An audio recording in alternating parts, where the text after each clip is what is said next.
In the fog-choked shadows of Baker Street, a desperate knock heralds a mystery that will unravel centuries of secrets. When Sherlock Holmes and Dr. Watson are summoned to Hurlstone Manor, they uncover the Musgrave Ritual, cryptic code leading to a hidden treasure buried since the Civil War. But as they follow its twisted path, a butler's lifeless body is found in a sealed cellar, his ambition snared by an ancient trap. Was it an accident, or did someone ensure his silence? Holmes digs deeper, unearthing a royal ring and a shadowy stranger who stalks the manors. Secrets, yet, as the truth emerges, one question lingers. Will the ritual's final secret claim another life, or remain buried forever in Hurlstone's haunted depths? Chapter 1. An unusual visitor. The autumn of 1888 had draped London in a mantle of fog so dense that the gas lamps of Baker Street flickered like forlorn stars struggling against an encroaching void.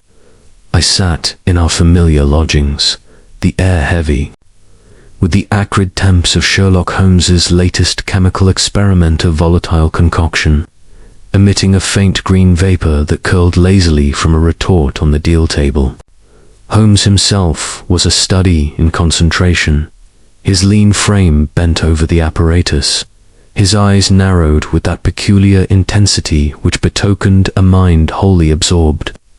For my part, I had settled into an armchair with a volume of medical journals, content to let the evening pass in quietude, for the absence of a case had, of late, rendered Holmes restless, and I dreaded the storm that often followed such calms. It was upon this scene, at the stroke of 8, by the mantel clock, that a sharp, imperious rap at the door shattered the stillness.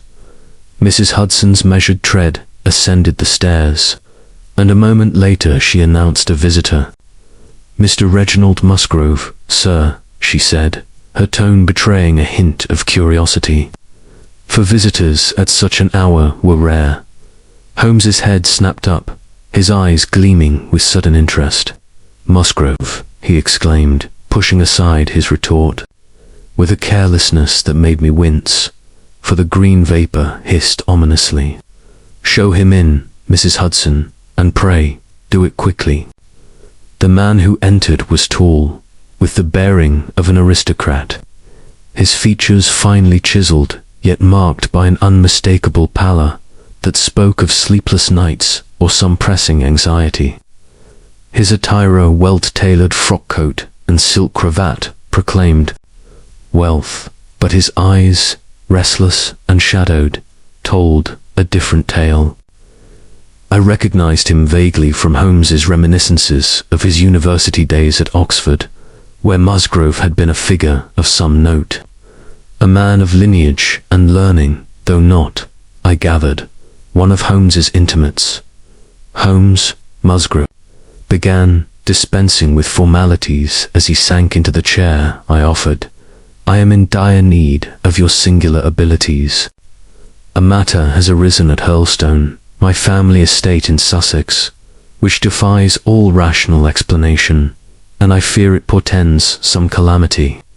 Holmes leaned back, his fingers steepled, his expression one of keen anticipation. "You have my attention, Musgrave," he said. "Omit no detail, however trivial it may seem. Watson, pray take notes, for I sense this is no ordinary affair." I reached for my notebook, my curiosity piqued as Musgrave began his narrative. His voice, though steady, carried an undercurrent of unease, as if the very act of recounting his troubles stirred some deep-seated dread. "You may recall, Holmes," he said, "that my family is one of the oldest in Sussex. Our lineage, tracing back to the Norman conquest. Hurlstone Manor, our ancestral seat, is a vast, rambling pile, half Jacobean, half medieval. Its walls steeped in the history of centuries. It is a place of traditions, some quaint, others less easily explained. Chief among these is the Musgrave Ritual, a peculiar custom that has been handed down through generations, memorized by each heir upon reaching manhood. Holmes's eyes narrowed, a faint smile playing at the corners of his mouth. The Musgrave Ritual, he murmured, as if the name alone held some private significance. I recall you mentioning it once, in passing, during our Oxford days. A curious relic, was it not? A catechism of sorts.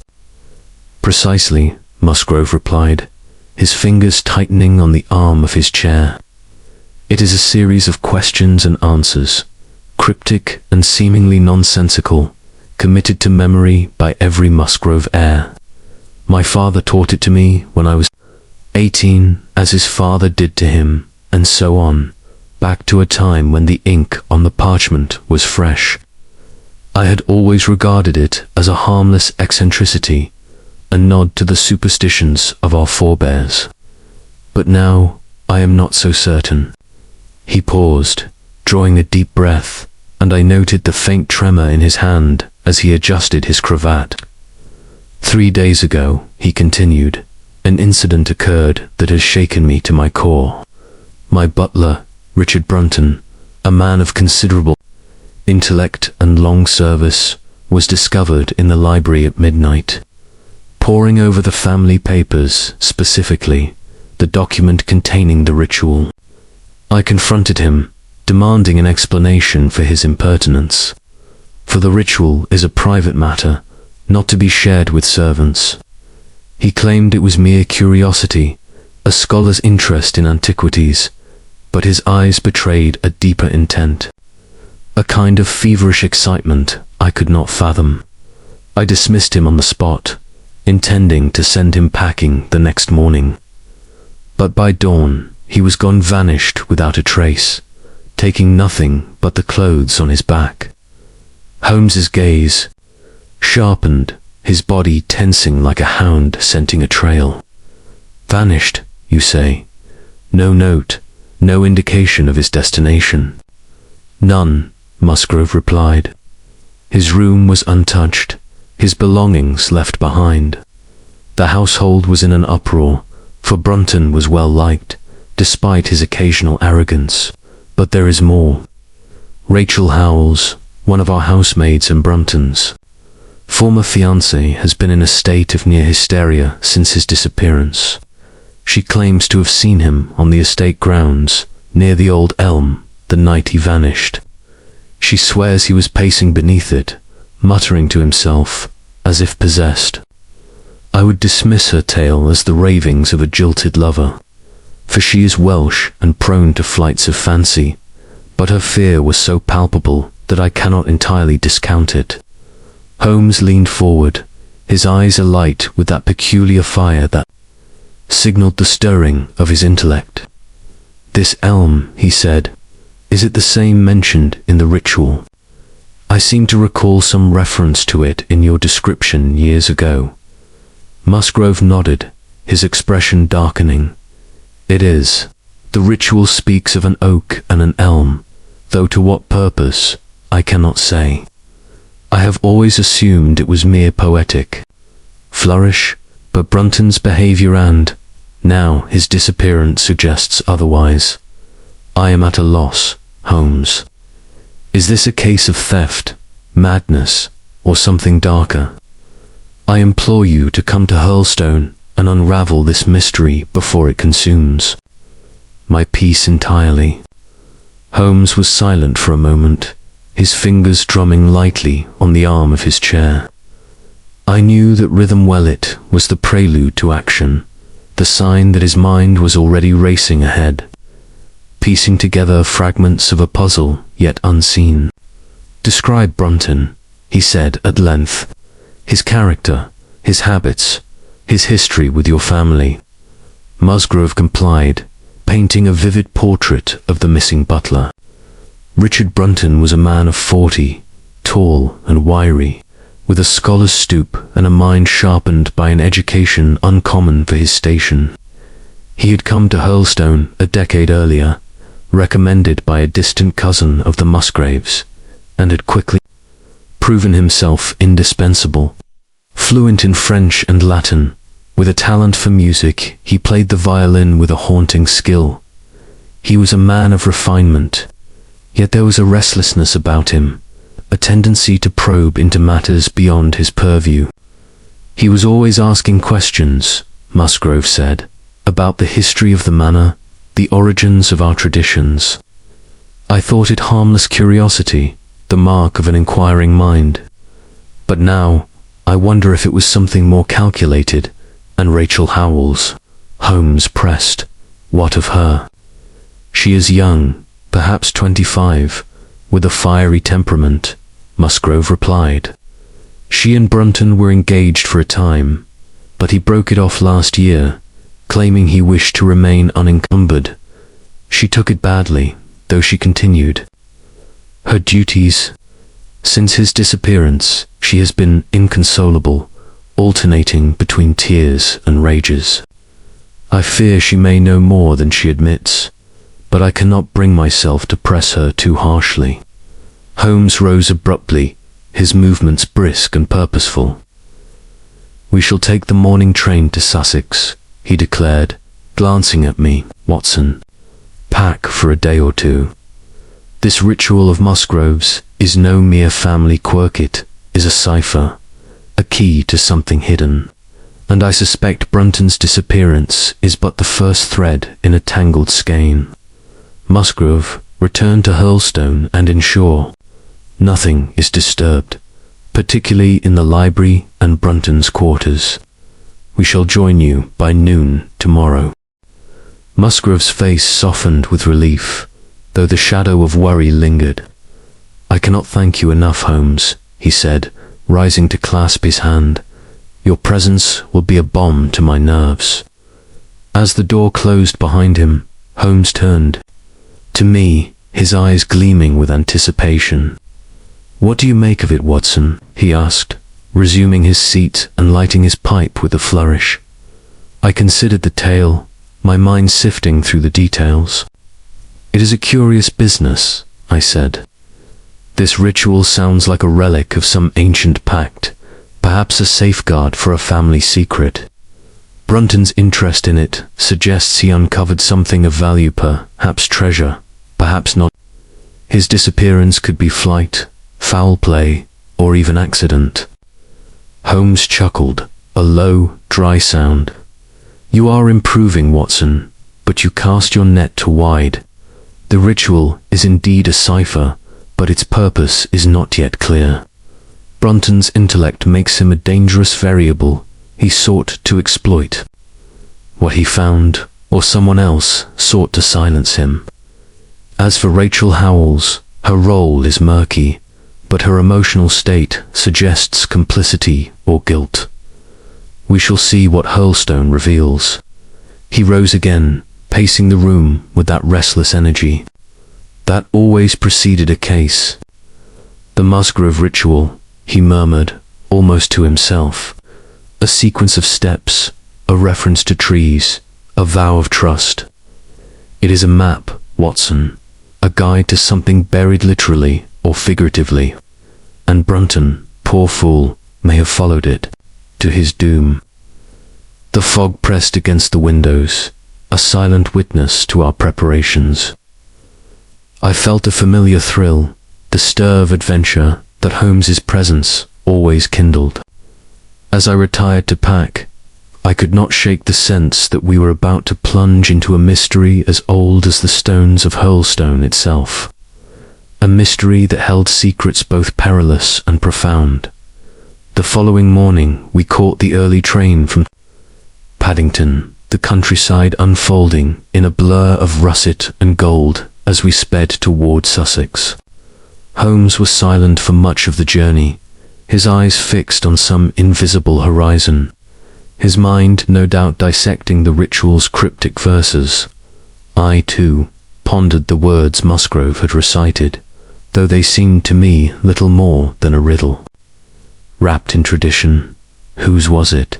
His who is gone. Who shall have it? He who will come. The phrases echoed in my mind, teasing yet impenetrable. Hurlstone Manor came into view as we approached by carriage from the station. A sombre edifice of grey stone, its turrets and gables half lost in the morning mist. The grounds were vast, dotted with ancient oaks and a single, gnarled elm that stood like a sentinel on the lawn. Musgrave greeted us at the door, his face a mixture of relief and apprehension.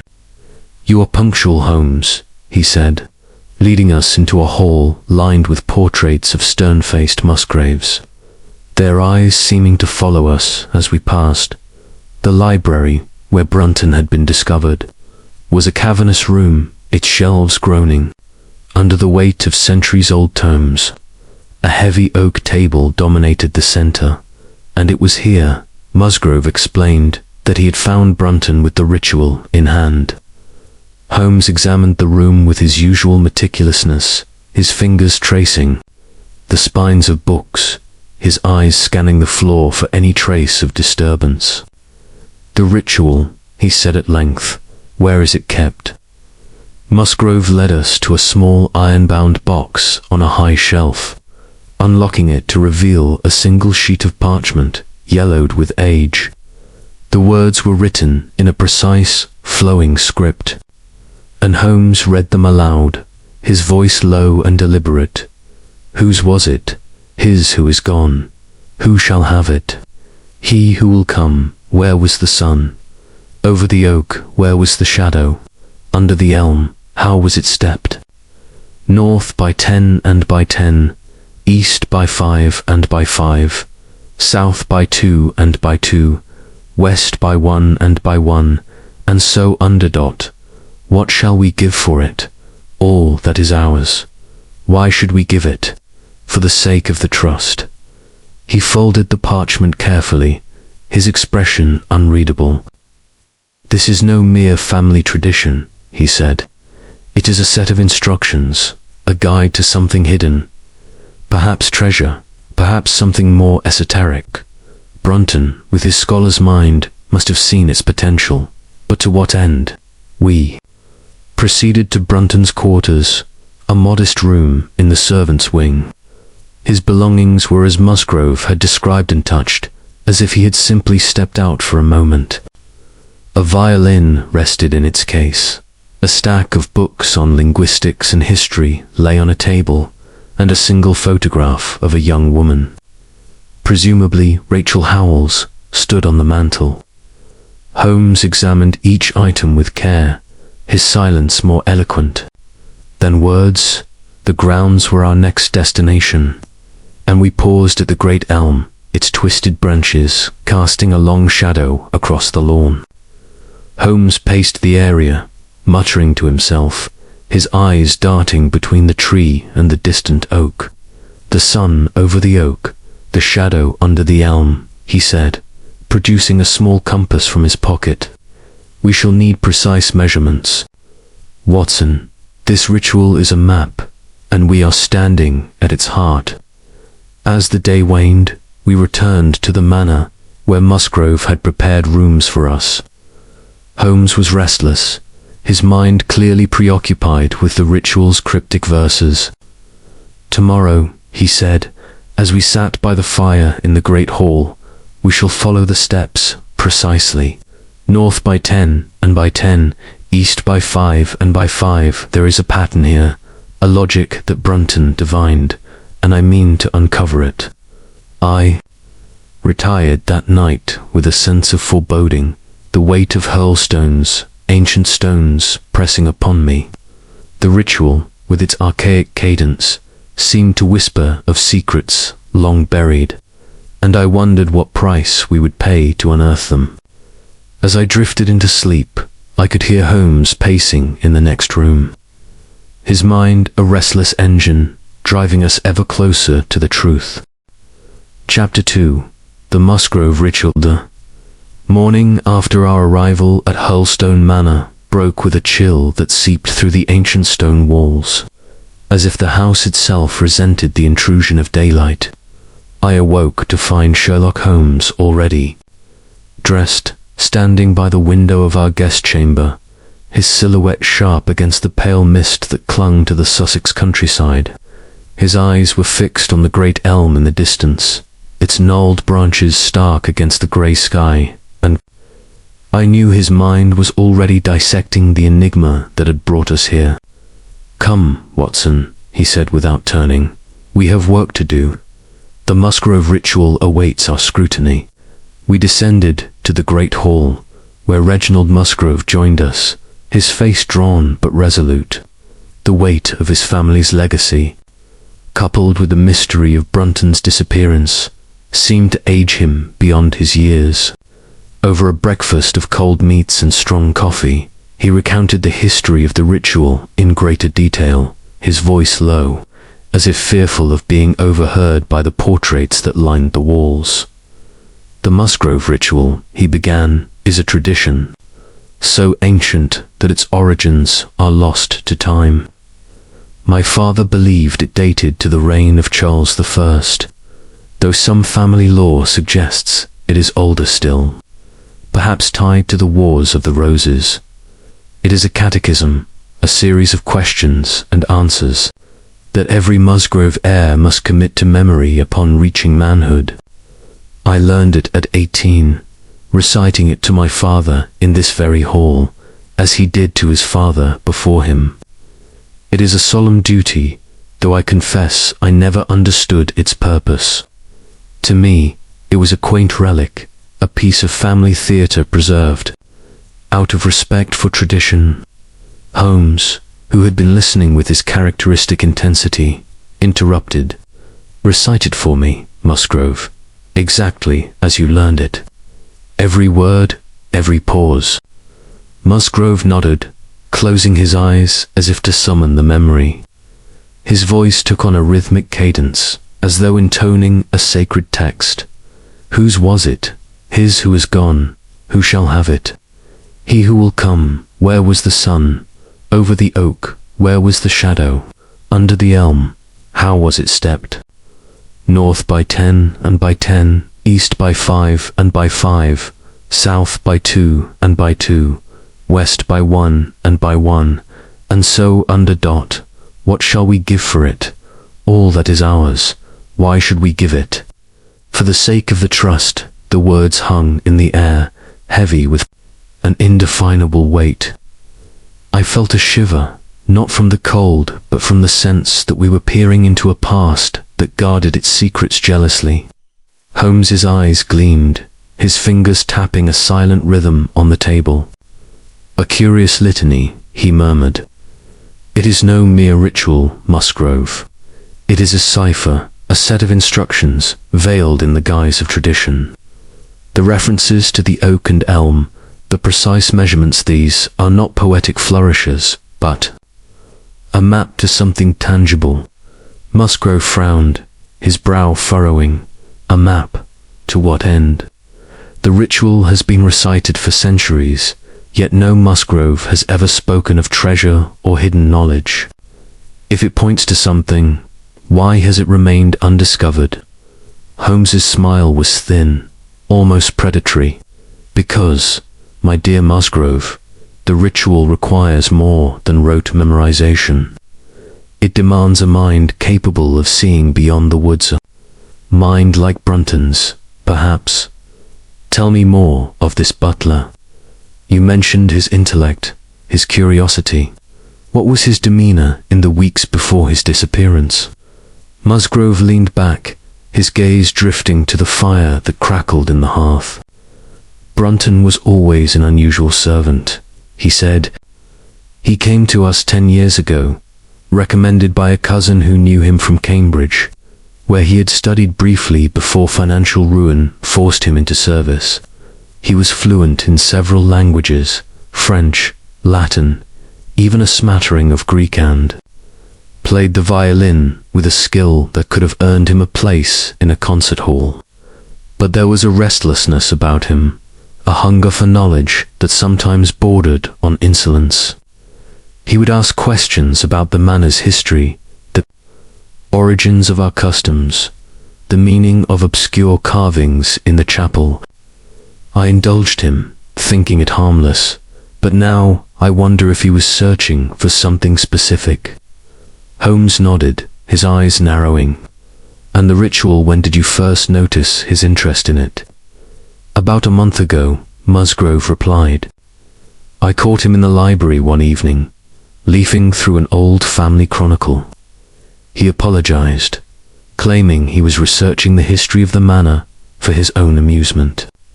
But a week later, I found him again, this time with the ritual itself in his hands. It was locked in its box, as always, but he had somehow obtained a key. I was furious, such presumption was intolerably, and I told him he would be dismissed. He pleaded with me, saying it was mere curiosity, a desire to understand the traditions of the family he served. I relented, but when I found him a third time, at midnight, with the ritual spread before him and a notebook filled with calculations, I could bear it no longer. I ordered him to leave by morning. That was 3 days ago, and he has not been seen since. Holmes's fingers steepled, his mind clearly racing. Calculations, you say? Did you see the nature of them? Musgrave shook his head. I confiscated the notebook, but it was filled with numbers and diagrams I could not decipher, angles, distances, references to the oak and elm.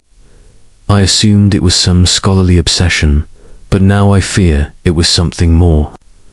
Show me this notebook, Holmes said, his tone sharp. Musgrave rose and led us to the library, where he retrieved a small, leather-bound volume from a locked drawer. Holmes opened it, his eyes scanning the pages with a speed that bordered on the supernatural. The notebook was, indeed, a maze of figures. Measurements in feet and paces, sketches of the manor's grounds, and repeated references to the ritual's cryptic steps. One page bore a crude map, with the oak and elm marked prominently, and a series of arrows tracing a path from one to the other. Brunton was no idle meddler, Holmes said, closing the notebook with a snap. He was close to unraveling the ritual's secret. The question is, did he succeed, and if so, at what cost? We moved to the grounds, where the air was sharp with the scent of damp earth and fallen leaves. The great elm stood before us, its shadow stretching across the lawn, like a dark finger pointing toward the oak in the distance. Holmes produced a compass and a surveyor's tape from his bag, his movements precise and deliberate. The ritual speaks of the sun over the oak and the shadow under the elm, he said, squinting at the horizon. This suggests a specific time of day when the sun's position aligns with the oak to cast a shadow from the elm. But the measurements north by 10 and by 10, east by 5 and by 5, imply a physical path, a series of steps to be followed. He began pacing, counting aloud as he moved. North by 10 and by 10-20 paces north. He strode forward, his boots sinking slightly into the soft earth, then paused to consult his compass. East by 5 and by 5-10 paces east. He continued thus, following the ritual's instructions with a precision that left Musgrave and me in silent awe. At the final step, west by 1 and by 1, he stopped, standing on a patch of ground near the elm where the grass was faintly trampled. Here, he said, kneeling to examine the soil, the earth is disturbed, as if someone dug recently. Brunton, no doubt, following the same path we have just traced. Musgrave's face paled. Do you mean to say he found something? A treasure? Holmes's eyes gleamed. Perhaps. But the ritual ends with, and so under. This suggests a subterranean element, a vault, a cellar, a hidden chamber. Musgrave, are there any such places beneath the manor? Musgrave hesitated, then nodded. There is an old cellar, sealed. Since my grandfather's time. It lies beneath the west wing. accessible only through a trapdoor in the scullery. We never use it. It is damp and crumbling, unfit for storage. Holmes's smile was grim. Then that is our next destination. But first, I wish to speak with Rachel Howells. Her account of seeing Brunton by the elm may hold the key to his fate. We returned to the manor, where Musgrave summoned Rachel, a young woman with dark, expressive eyes and a demeanor that oscillated between defiance and fear. She stood before us, her hands clasped tightly, her gaze darting to the floor. "Miss Howells," Holmes said, his tone gentle but firm. "You told Mr. Musgrave you saw Richard Brunton by the elm the night he disappeared. Describe exactly what you saw, and leave nothing out." Her voice trembled as she spoke. "It was late, past 11. I couldn't sleep, so I walked the grounds to clear my head. I saw him wretched, pacing under the elm, muttering to himself. He had a lantern, and he was marking the ground with a stick, as if measuring something. I called out to him, but he didn't hear me. He looked strange, like a man possessed. I was frightened and ran back to the house. That was the last I saw of him." Holmes's eyes narrowed. "And you told no one until the next day?" She nodded, tears welling in her eyes. "I was afraid, Richard and I. We were close once. I didn't want to betray him, but now he's gone, and I don't know what to think." Holmes dismissed her gently, his expression thoughtful. "She knows more than she says," he murmured to me as we followed Musgrave to the scullery. "But whether it is guilt, fear, or loyalty, we shall soon discover." The trapdoor to the cellar was heavy with age, its hinges rusted and reluctant. With Musgrave's help, we pried it open, revealing a narrow stair descending into darkness. The air was thick with the smell of mold and decay, and I felt a prickle of unease as Holmes lit his lantern and led the way. The cellar was vast, its walls lined with crumbling flagstones, its floor littered with debris. In one corner, a heavy stone slab stood slightly askew, as if recently moved. Holmes knelt beside it, his fingers tracing the edges. "This has been opened," he said, his voice echoing in the gloom. "Brunton was here, following the ritual's final instruction, and I fear he may still be here." With a collective effort, we lifted the slab, revealing a narrow passage descending deeper into the earth. The air grew fouler, and my heart pounded as we followed Holmes into the unknown. The lantern's light casting grotesque shadows on the rough-hewn walls. At the passage's end, we found a wooden chest, its lid half open, revealing glints of metal and stone within. But it was not the treasure that held our attention. It was the figure crumpled beside it, lifeless and cold. "Brunton," Musgrave whispered, his voice breaking. Holmes examined the body, his face impassive. "He has been dead for days," he said. "Asphyxiation, likely from the slab, sealing him in. He found the treasure, but it was his tomb. The chest contained coins, a tarnished crown, and a handful of jewels, relics of a bygone era, perhaps hidden during the Civil War." Holmes closed the lid, his expression unreadable. "The Musgrave Ritual," he said softly, "has claimed its price." We emerged from the cellar, the weight of our discovery heavy upon us. Musgrave was shaken, his aristocratic composure shattered. "What now, Holmes?" he asked. "What does this mean?"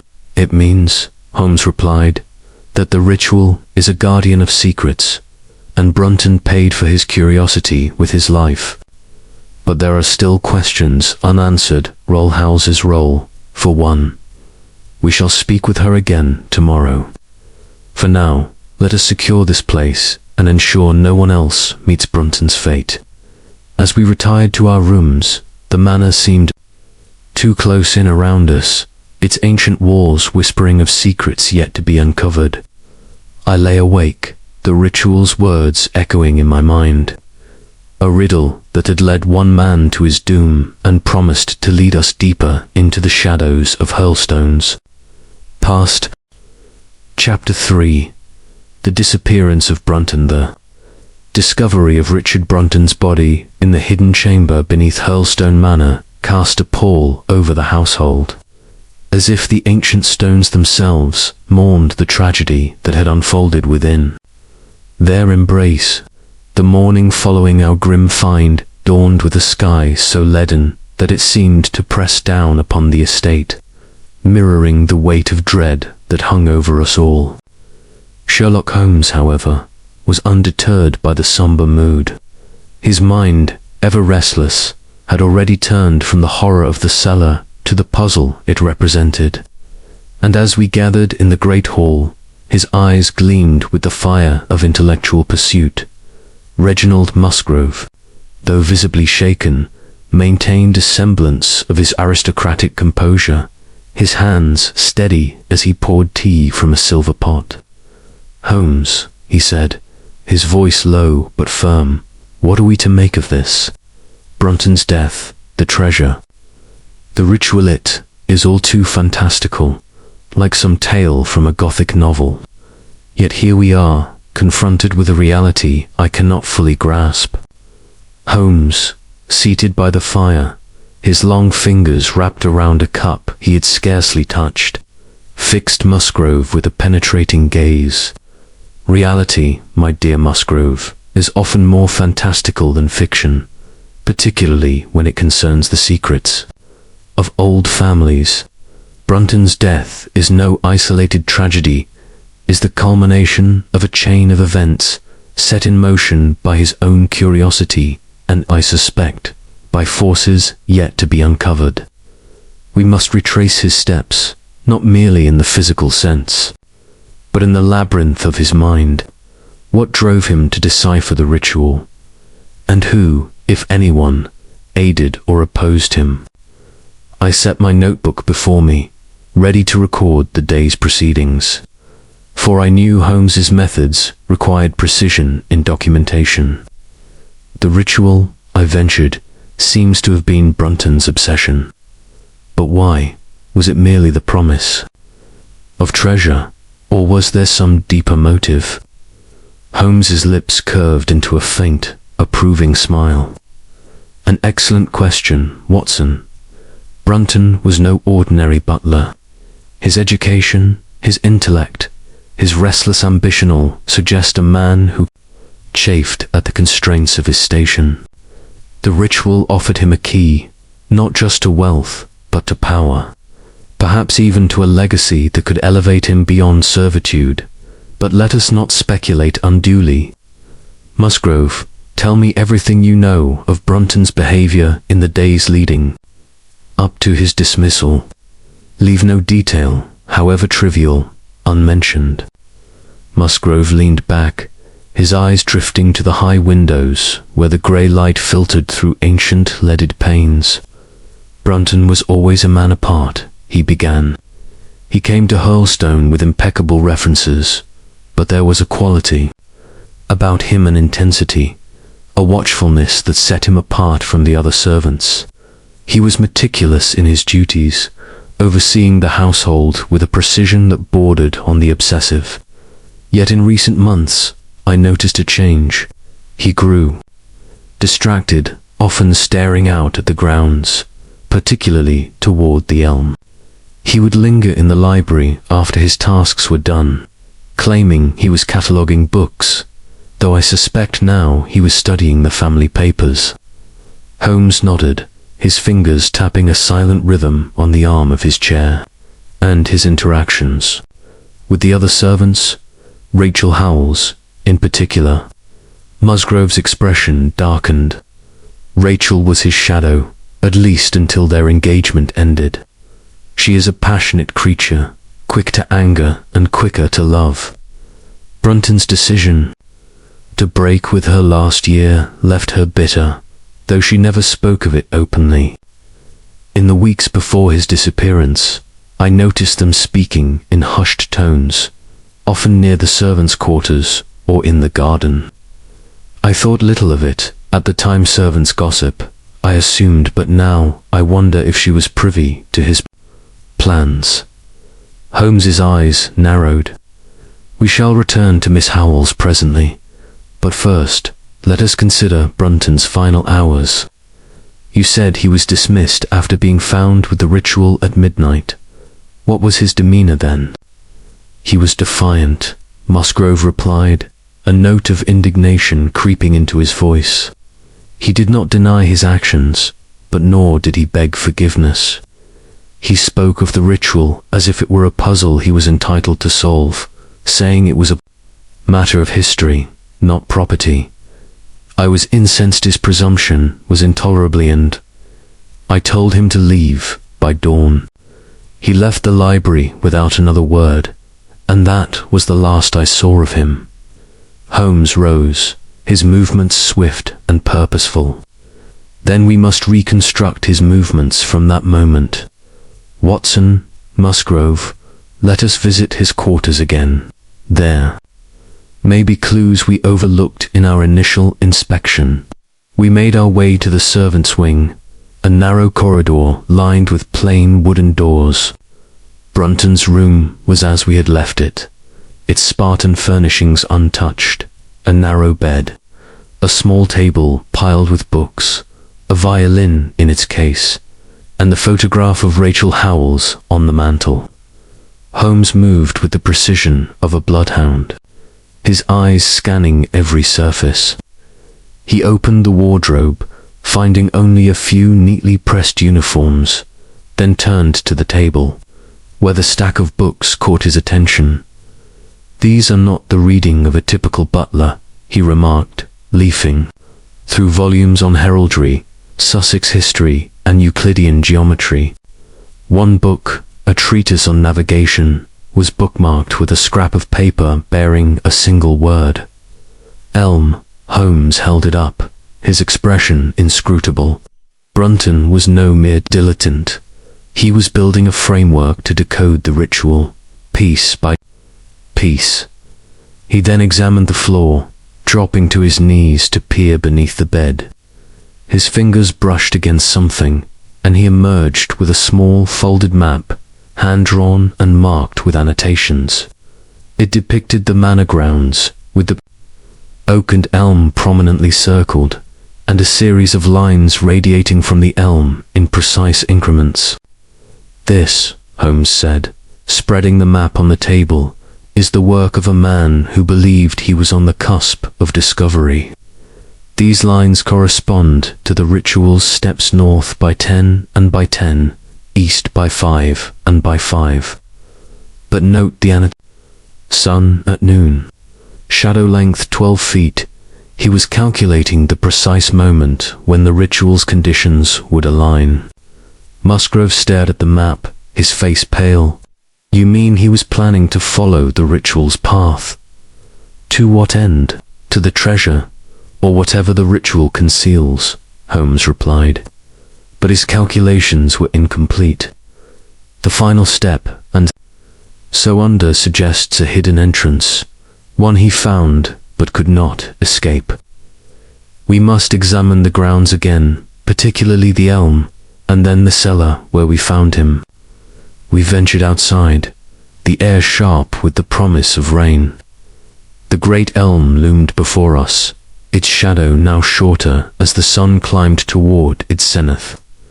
Holmes paced the area, his compass in hand, retracing the ritual's steps with meticulous care. At the spot where the earth had been disturbed, he knelt again, scraping away the topsoil to reveal a faint outline of stones arranged in a rough circle. This is no natural formation, he said, brushing dirt from a flat, weathered slab. It is a marker, perhaps the entrance to another passage. Musgrave's eyes widened. Another passage. But the cellar is not the only secret Hurlstone holds, Holmes interrupted. The ritual is a layered cipher, designed to protect something of immense value.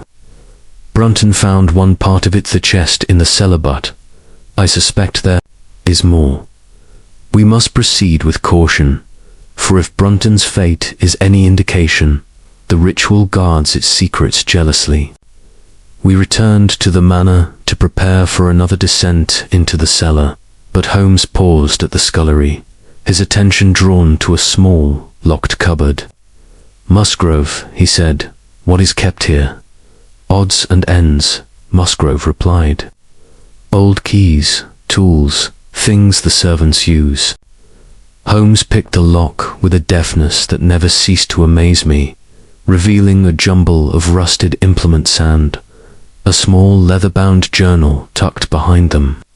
He opened it, revealing pages filled with Brunton's precise handwriting, notes on the ritual, sketches of the manor, and a series of cryptic phrases. "The shadow moves with the sun. The trust is beneath. The oak watches. The elm hides." This journal, Holmes said, is the key to Brunton's mind. He was not merely following the ritual, he was interpreting it, seeking to understand its deeper meaning. And I believe he was not alone. "You mean Rachel Howells?" I asked, recalling her tearful account. "Possibly," Holmes said, his voice low. "Her sighting of Brunton by the elm was no coincidence. She may have been his confidant, or perhaps his unwitting accomplice. We must question her again, but with care she is volatile, and fear may make her reticent." We sought Rachel in the servants' quarters, finding her in a small parlour, her hands twisting a handkerchief as she stared into the fire. Her eyes, red-rimmed and wary, met Holmes's with a mixture of defiance and dread. "Miss Howells," he began, his tone measured, "you told us you saw Brunton by the elm. But there is more to your story, is there not? You knew of his interest in the ritual, perhaps even aided him in his research." Her face crumpled, and she buried it in her hands. "I didn't mean for him to die," she whispered, her voice breaking. "He told me the ritual was a path to freedom, a way for us to leave this place and start anew. I helped him with the measurements, stood by the oak while he paced from the elm. But that night, when I saw him, he was frantic, saying he'd found it, but it was dangerous. I begged him to stop, but he wouldn't listen, and then he was gone." Holmes's expression softened, but his eyes remained sharp. "What did he find, Miss Howells? What did he tell you?" She shook her head, tears streaming down her cheeks. "He wouldn't say, only that it was beneath, that the ritual was true. I thought he meant treasure, but now I think it was something else, something terrible. I ran back to the house, too frightened to stay. I should have told someone, but I was ashamed." Holmes placed a hand on her shoulder, a rare gesture of compassion. "You have told us now," he said. "Go and rest. We shall handle this matter." As we left her, Holmes's face was grim.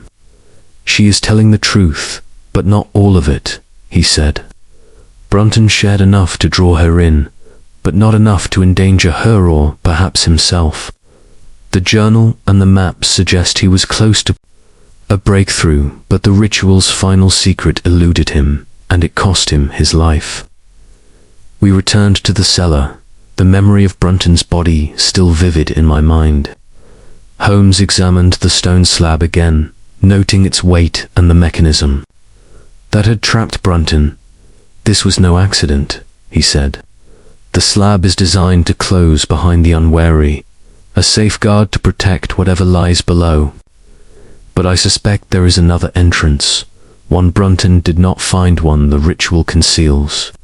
As we ascended to the manor, the rain began to fall, a soft patter that seemed to whisper of secrets yet to be unearthed.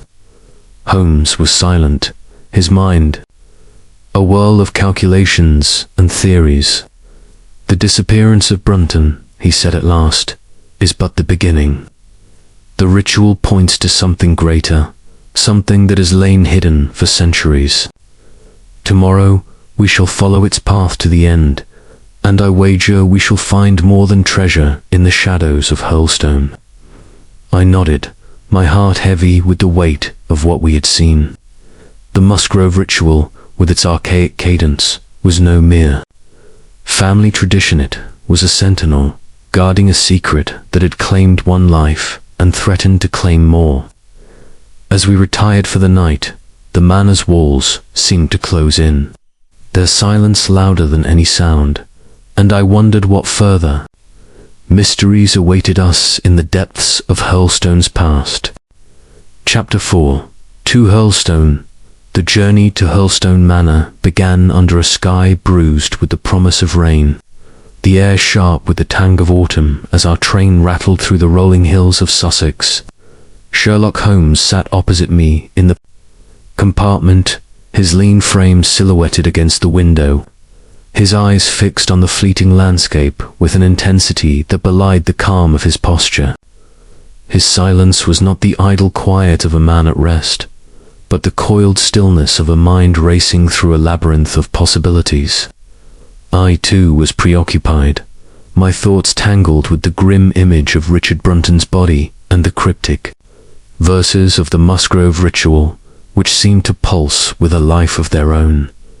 We had left Baker Street at dawn, Holmes insisting on the earliest train to maximize our daylight at Hurlstone.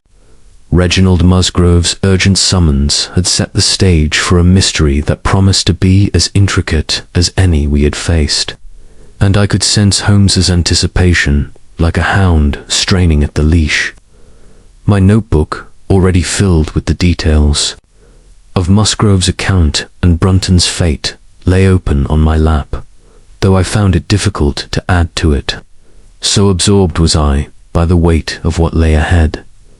The station at Hurlstone was a small, weathered affair, its platform deserted save for a single porter who eyed us with mild curiosity.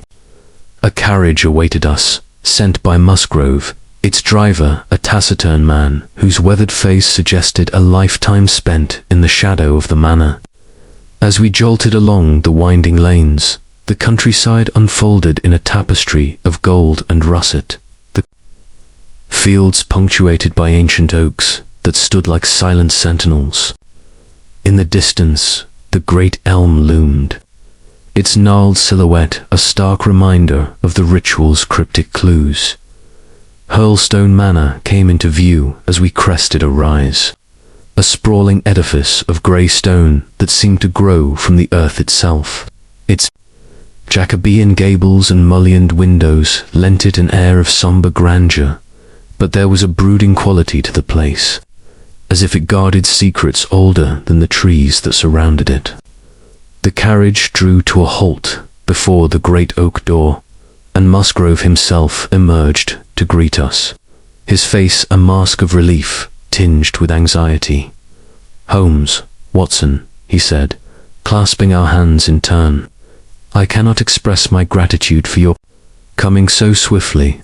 The household is in disarray, and I fear the shadow of Brunton's death grows darker with each passing hour." Holmes's eyes swept over the manor, taking in every detail, the ivy clinging to the stone, the weathered gargoyles perched atop the eaves, the faint paths worn into the lawn. "Fear not, Musgrave," he said, his voice calm but edged with steel. "We shall bring light to this darkness. But first, show us to the library. The ritual is the heart of this matter, and I wish to examine it in its proper setting." We followed Musgrave into the great hall, where the air was thick with the scent of polished wood and old leather. The walls were lined with portraits of Musgrave ancestors, their stern gazes seeming to weigh our every step. The library, reached through a heavy oak door, was a cavernous chamber, its shelves groaning under the weight of centuries-old volumes. A massive fireplace dominated one wall, its hearth cold and dark, and at the center stood a broad table, its surface scarred with the marks of countless generations. Musgrave led us to a small, iron-bound box on a high shelf, unlocking it with a key he wore on a chain about his neck. Inside was a single sheet of parchment, its edges curled with age, the ink faded but legible. Holmes took it with the reverence of a scholar handling a sacred text, his eyes scanning the familiar words of the ritual. Whose was it? His who is gone. Who shall have it? He who will come. Where was the sun? Over the oak. Where was the shadow? Under the elm. How was it stepped? North by 10 and by 10, east by 5 and by 5, south by 2 and by 2, west by 1 and by 1, and so under. What shall we give for it? All that is ours.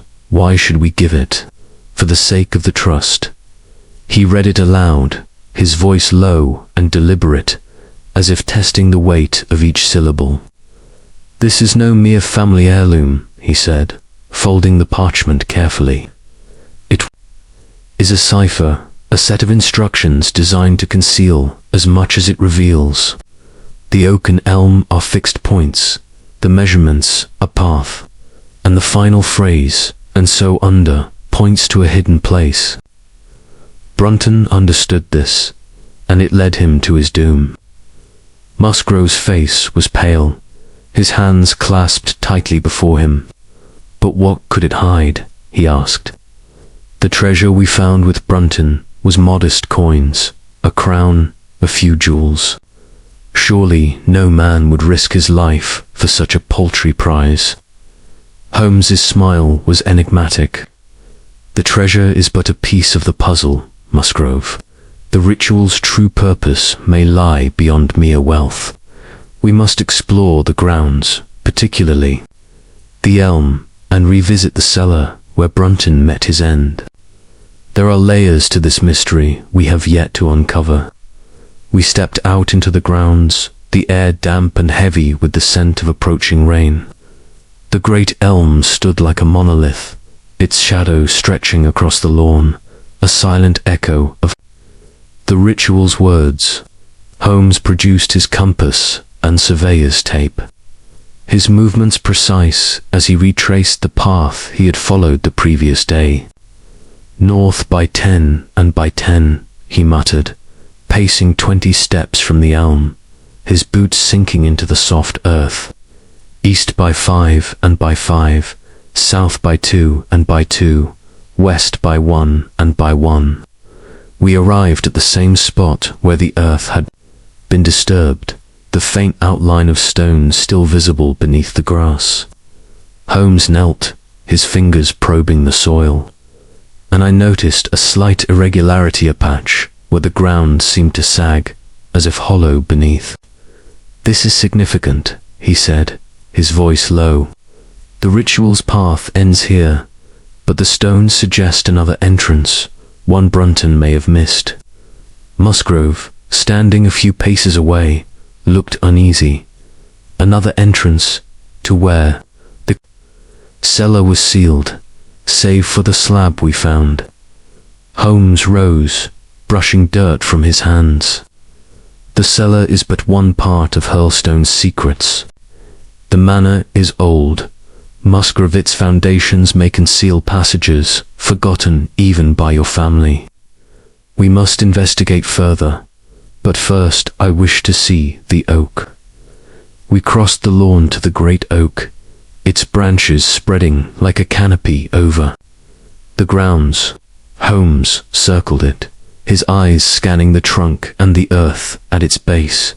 He paused at a spot where the bark was scarred, a faint carving barely visible, a crude arrow pointing downward. This, he said, is no natural mark. Someone perhaps centuries ago left this as a sign. The ritual begins with the oak, and it may hold clues we have overlooked. We spent the next hour examining the tree and its surroundings, Holmes measuring distances and angles with a precision that left Musgrave and me in silent awe. He noted the position of the sun, now high in the sky, and calculated the shadow it would cast at noon. "The ritual speaks of the sun over the oak," he said, "but it is the shadow under the elm that matters. The two trees are linked, their positions are key to the ritual's path." As we returned to the manor, the rain began to fall, a soft drizzle that turned the lawn to a sea of glistening green. Holmes was undeterred, his mind clearly fixed on the next step.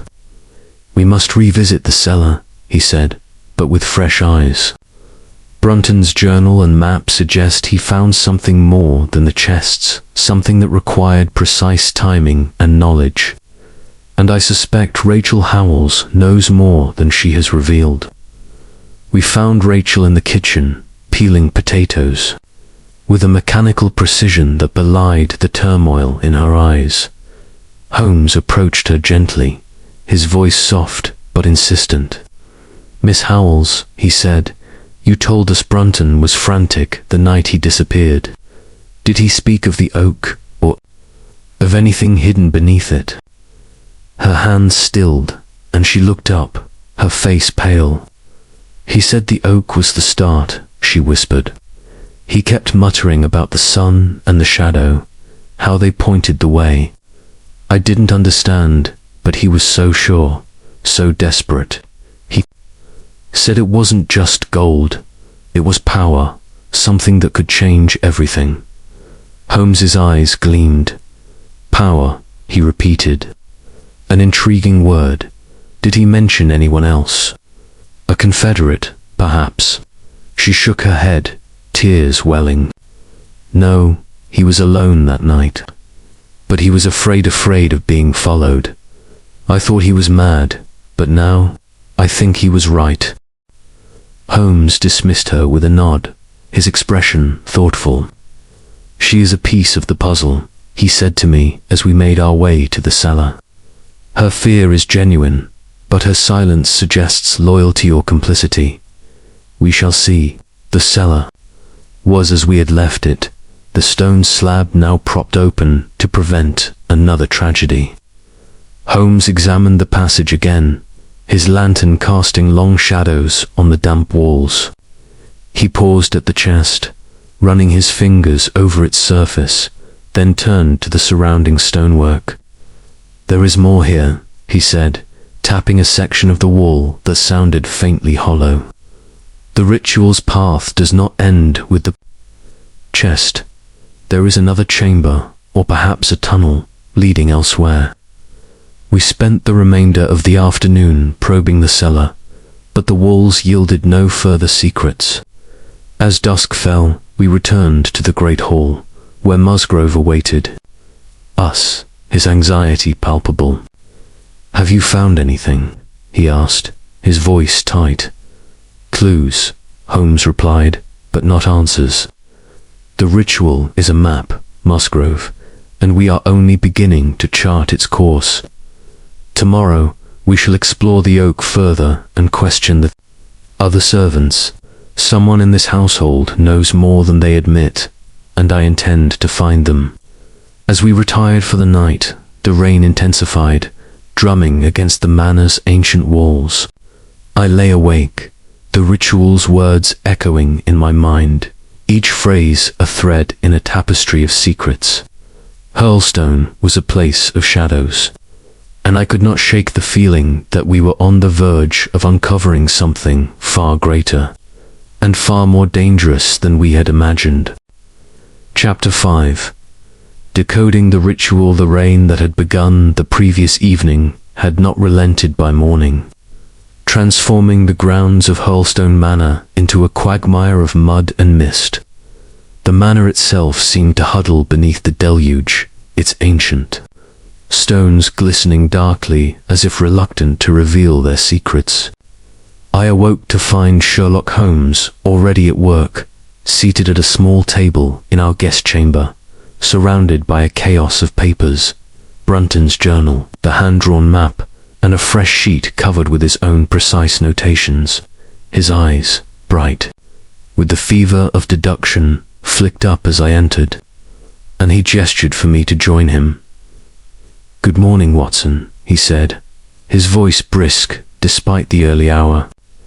"The Musgrave Ritual is proving a formidable adversary, but I believe we are on the verge of cracking its code. Sit, and let us unravel this tangle together." I took a chair, my curiosity piqued, though the weight of Brunton's fate still lingered in my mind. Holmes pushed the ritual's parchment toward me, its faded ink stark against the yellowed page. "The ritual," he began, "is a cipher of remarkable ingenuity, designed to guide the initiated while confounding the uninitiated.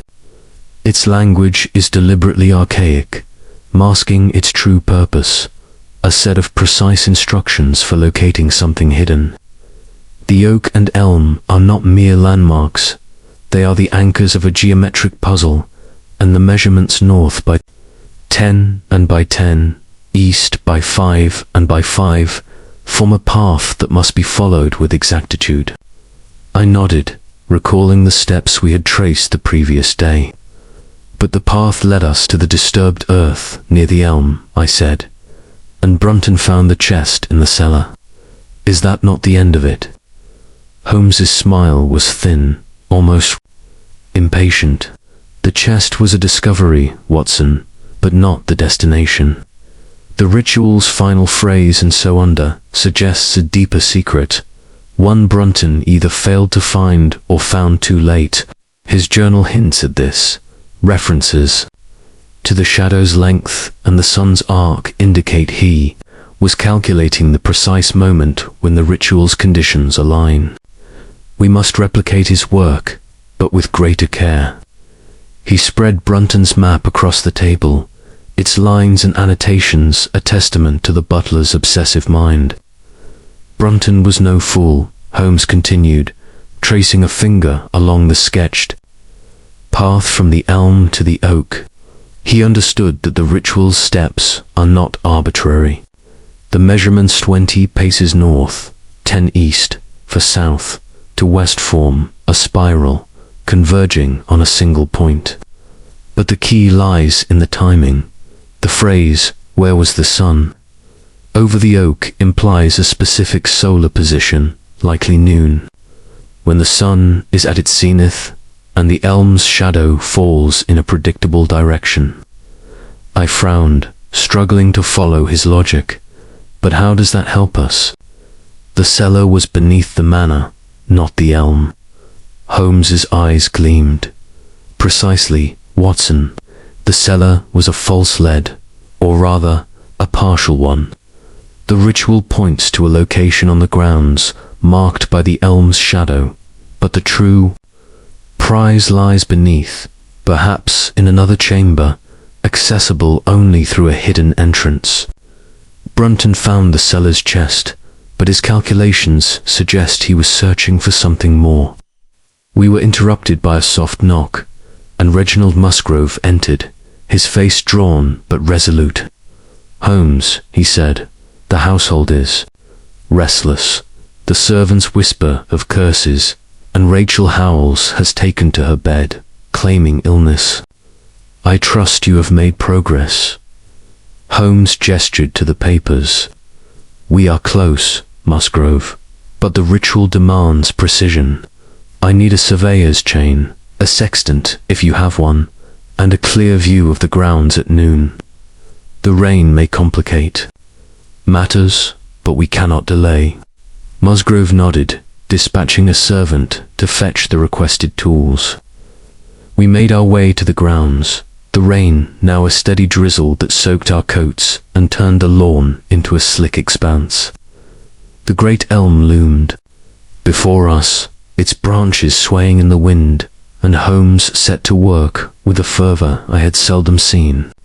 Using the surveyor's chain, he measured the ritual's steps with meticulous care, pausing at each turn to consult his compass and note the angles in a small pocketbook.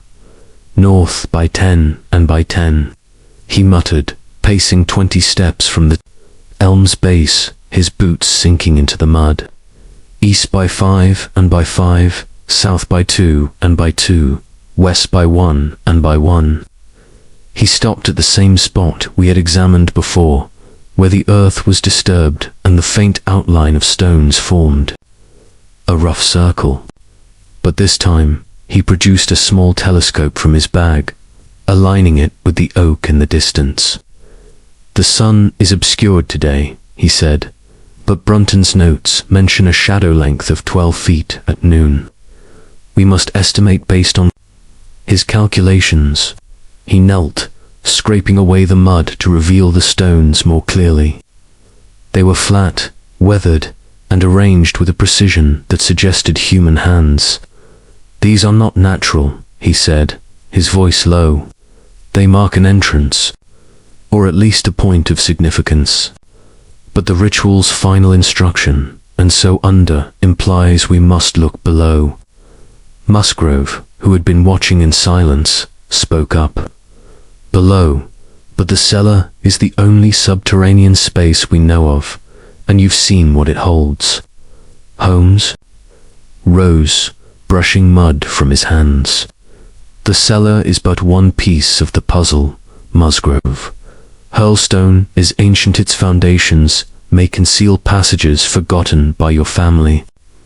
The ritual was crafted to protect something of immense value, something worth killing for, as Brunton's fate attests. We must search for another entrance, likely near this spot." We returned to the manor to consult Brunton's journal, which Holmes spread across the library table. The pages were a labyrinth of numbers and sketches, but one entry caught his eye. A diagram of the elm with a line extending from its base, labeled shadow at noon, 12 feet. Beside it was a cryptic note. "The trust lies where the shadow falls." "This," Holmes said, tapping the page, "is the key. The shadow of the elm at noon, when the sun is over the oak, points to the true entrance." Brunton miscalculated, or perhaps lacked the tools to follow through. We shall not make the same mistake. The rain had eased by midday, and we ventured out again, armed with the sextant and a long measuring rod. Holmes positioned himself at the elm, waiting for the clouds to part and allow a glimpse of the sun. When a brief break in the weather obliged, he aligned the sextant, noting the angle of the sun's rays. "If Brunton's measurements are correct," he said, "the shadow at noon should fall precisely 12 feet from the elm's base, along a line toward the oak." We marked the spot with a stake, and Holmes began to dig, his movements swift but careful. The earth was soft from the rain, and within minutes he uncovered a flat stone, larger than the others, with a faint iron ring embedded in its surface. "Here," he said, his voice triumphant. "This is the entrance Brunton sought." With Musgrave's help, we pried the stone loose, revealing a narrow shaft descending into darkness. The air that rose from it was cold and stale, carrying the scent of damp stone and something faintly metallic. Holmes lit his lantern, its beam illuminating a rough-hewn staircase that spiraled downward. "This is no mere cellar," he said. "It is a vault, likely built during the Civil War to hide something of great import." We descended, the walls closing in around us, the air growing heavier with each step. At the bottom, we found a small chamber, its floor littered with debris and its walls carved with crude symbols, crosses, arrows, and what appeared to be a crowned lion. In the center stood a second chest, larger than the one in the cellar, its wood blackened with age but intact. Holmes approached it, his fingers tracing the lock, which was rusted but unforced. "Brunton never reached this," he said, his voice echoing in the confined space. "He found the cellar's chest, but this is the ritual's true prize." With a small tool from his kit, Holmes picked the lock, and we lifted the lid to reveal a trove unlike any I had seen. Gold plate, jeweled goblets, and a small, intricately carved box that gleamed with the dull sheen of silver. Inside the box was a single object, a golden ring, set with a ruby that caught the lantern's light like a drop of blood.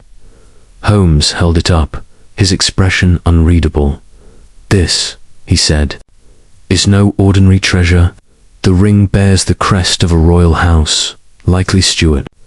The ritual was not merely a map, was a covenant, a vow to protect this relic through the ages." Musgrave stared, his face a mixture of awe and disbelief. A royal relic, hidden here all these years. Holmes nodded. "Your ancestors were royalists, Musgrave, sworn to protect the crown's treasures during the Civil War. The ritual ensured that only the worthy, those who could decipher its code, would find it. Brunton came close, but his ambition outstripped his caution. We sealed the chest and returned to the surface, the weight of our discovery heavy upon us. The ritual had been decoded, its secret laid bare, but questions remained. Had Brunton acted alone? Was Rachel Howells merely a witness, or had she played a deeper role? And what of the ring? Would it bring closure to Hurlstone's mysteries, or open new ones? As we stood beneath the elm, the rain began again, a soft curtain that seemed to shield us from the world. Holmes's eyes were distant, his mind already turning to the next phase of the investigation. "The ritual is solved," he said, "but the human heart is a cipher of its own. We must speak with Rachel again, and then, Musgrave, you must decide the fate of this treasure." I followed him back to the manor, my notebook heavy with the day's revelations. Hurlstone's shadows had parted, but only just, and I sensed that the final threads of this mystery were yet to be unraveled. Chapter 6. The cellar, the revelation of the hidden vault beneath. The elm had stirred the air of Hurlstone Manor with a restless energy, as though the manor itself were exhaling a long-held breath. The rain had ceased, leaving the grounds sodden, and the sky a sullen grey, but Sherlock Holmes was undeterred, his mind alight with the clarity that comes when a puzzle begins to yield its secrets. As we gathered in the great hall, the weight of the golden ring and its royal crest lingered in our thoughts, a tangible link to a past that seemed to pulse within the manor's ancient walls.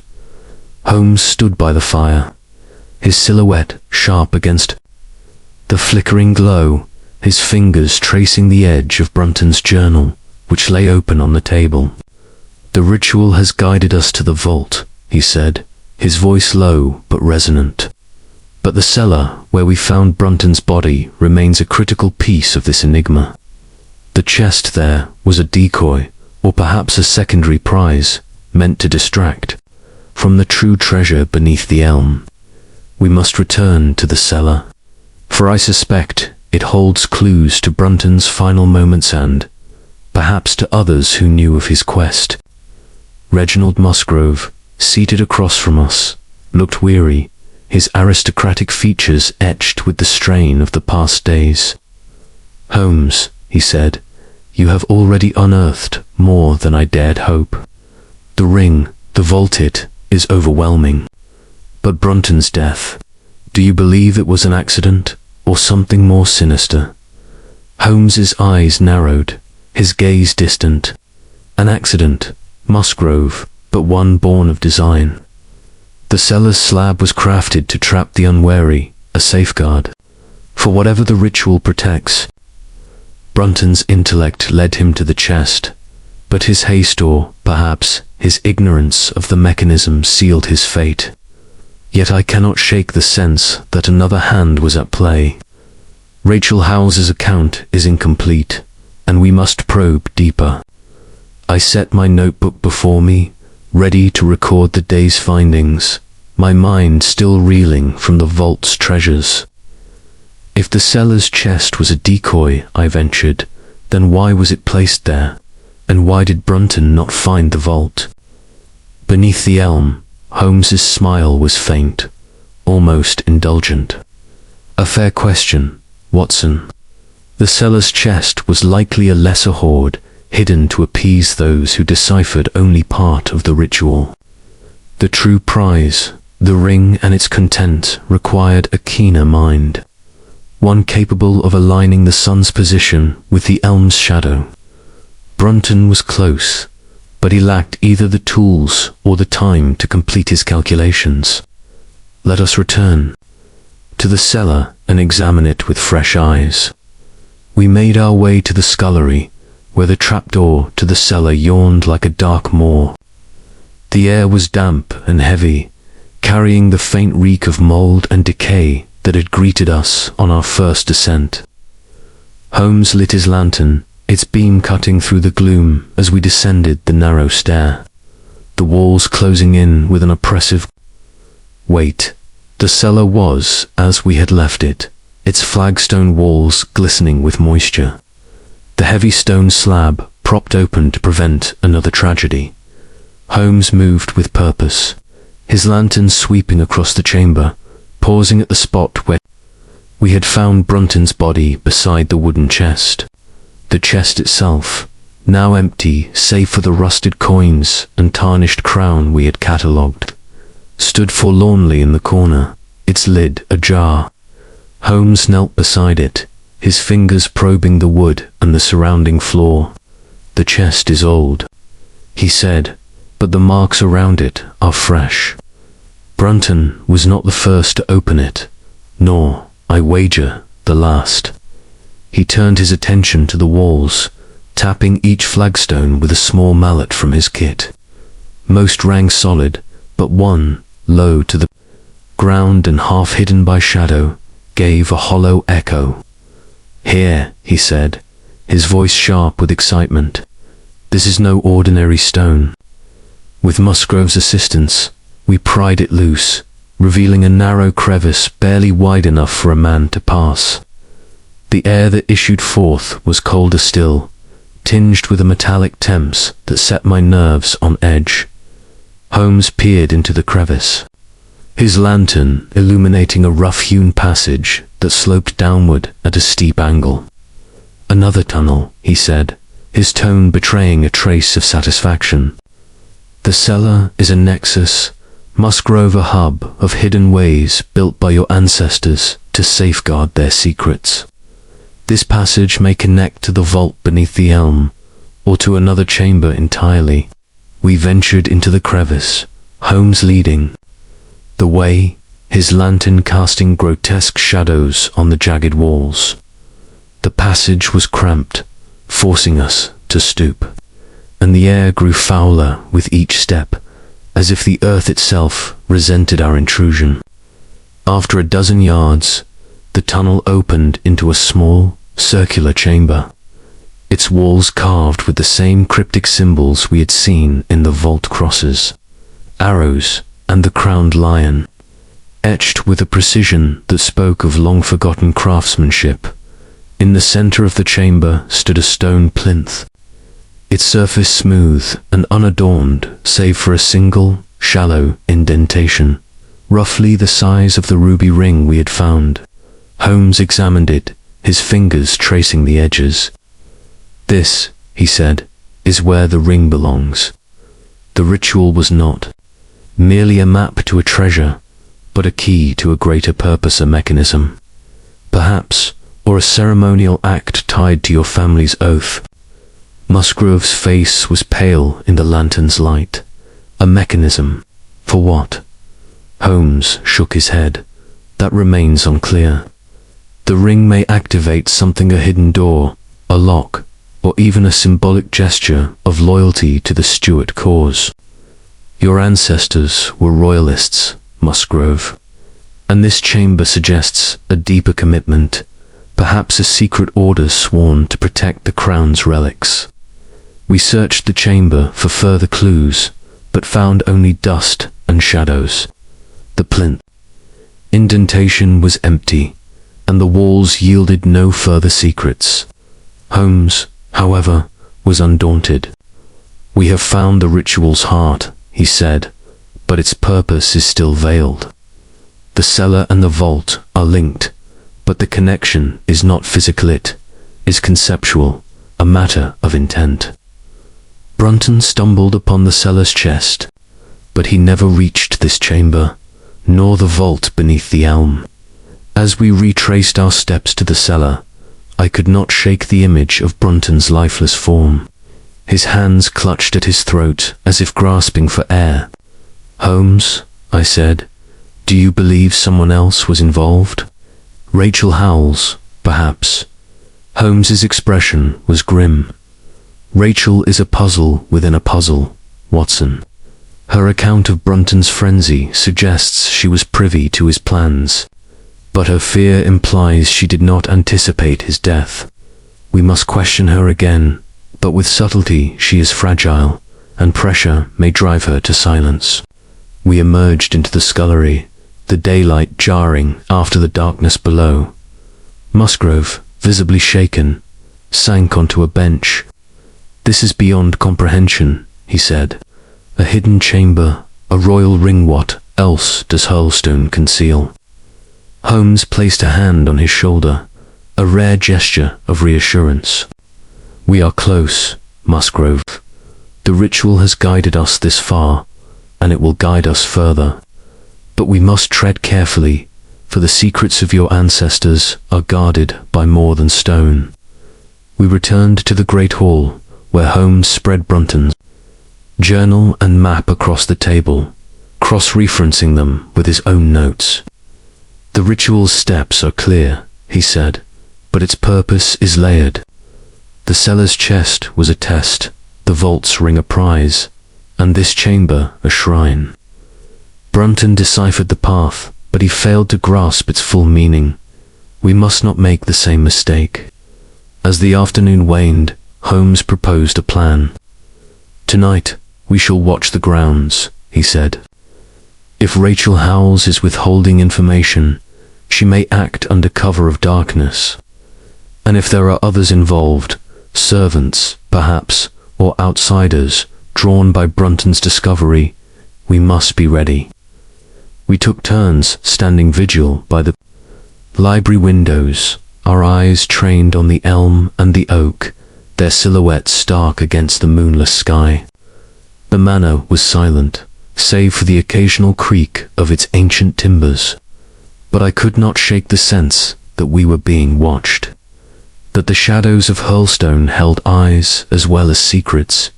As midnight approached, a faint movement caught my Arger figure slipping from the servants' quarters toward the elm. "Holmes," I whispered, pointing. He was at my side in an instant, his gaze sharp as a blade. "Rachel," he murmured, recognizing her slight form. "She's drawn to the elm, just as Brunton was. Come, Watson, we must follow, but with care." We moved silently, our boots muffled. On the damp grass, as Rachel paused beneath the elm, her hands clutching a small bundle, she knelt as if searching for something, her movements frantic. Holmes stepped forward, his voice low but firm. "Miss Howells," he said, "what do you seek here?" She gasped, dropping the bundle, a small trowel and a folded paper. I couldn't sleep," she stammered. "Richard said something was buried here, something he missed. I thought I could find it, for him." Holmes picked up the paper, unfolding it to reveal a sketch of the elm with a single word. "Trust. You knew more than you told us," he said, his tone gentle but unyielding. "What did Brunton confide in you?" Her eyes filled with tears. "He said that ritual was a vow, a promise to protect something sacred. He wouldn't tell me what, but he was obsessed, driven.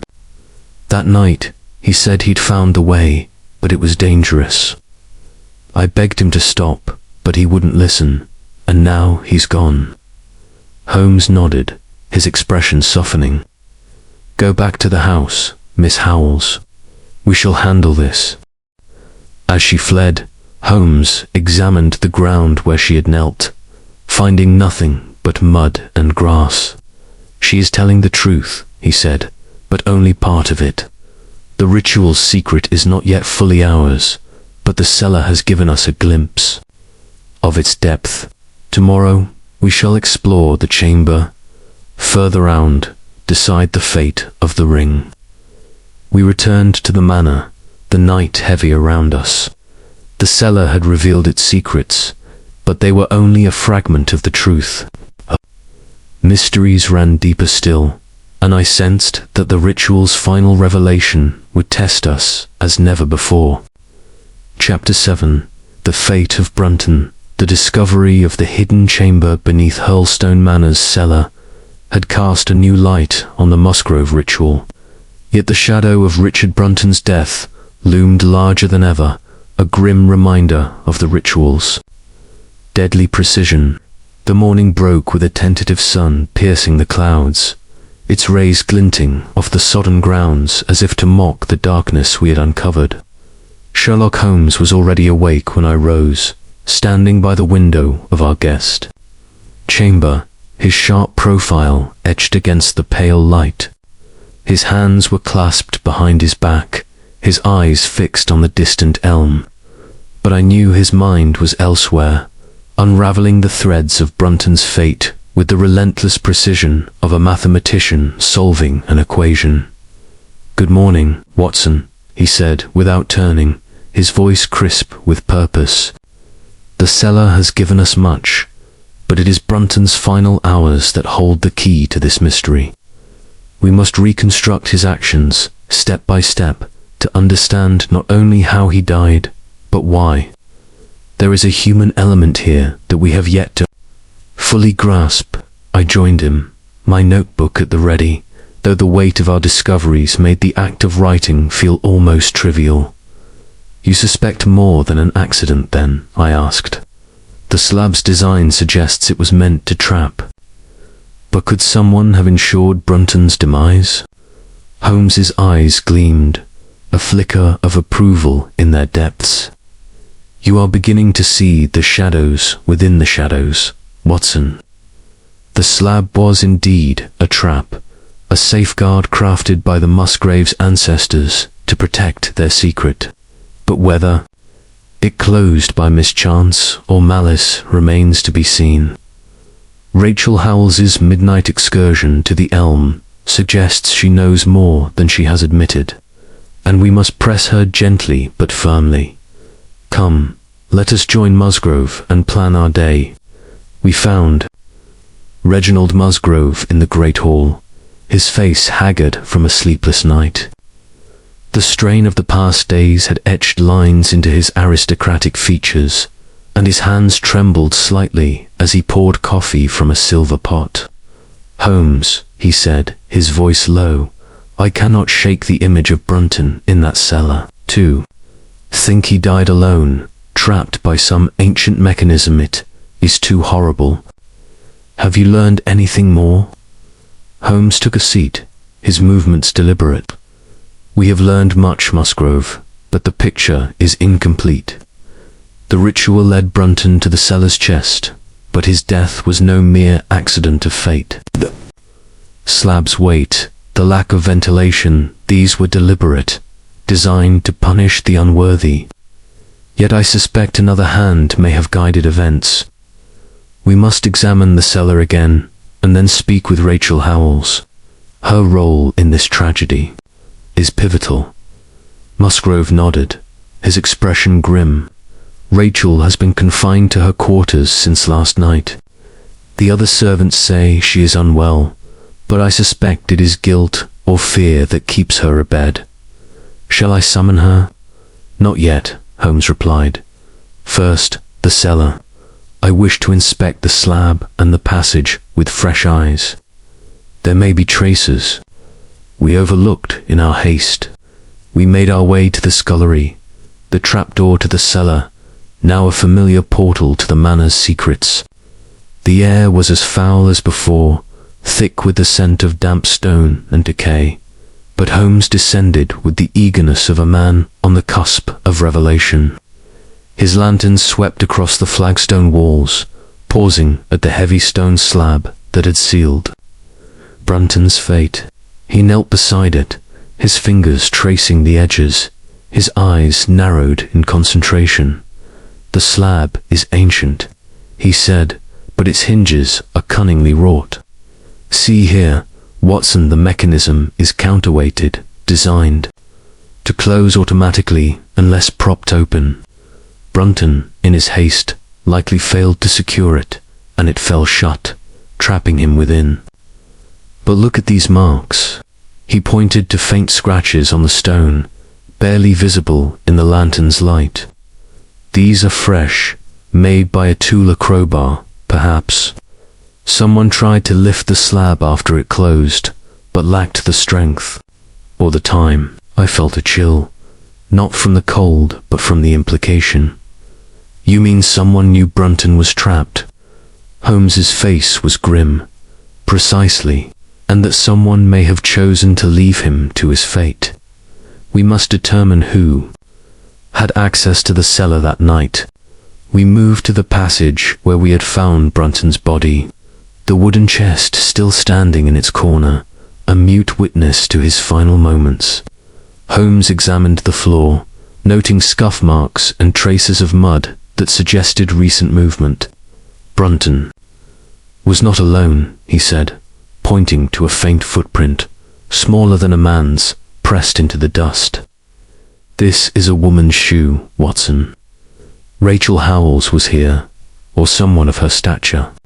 Musgrave, who had followed us in silence, gasped. "Rachel?" But she swore she fled after seeing Brunton by the elm. Holmes's eyes were cold. "She lied, Musgrave, or at least omitted the truth. Her story is a patchwork of half-truths, and we must unravel it. Let us return to the house and confront her." We ascended to the servants' quarters, where Rachel Howells lay in a small room, her face pale and her eyes red from weeping. She started as we entered, clutching the bedclothes, as if they could shield her from Holmes's piercing gaze. "Miss Howells," he began, his tone gentle but unyielding, "you have not been entirely forthcoming. You were in the cellar the night Brunton died. Your footprint betrays you. Tell us what happened, and do not dissemble." Her lips trembled, and for a moment I thought she would collapse into tears.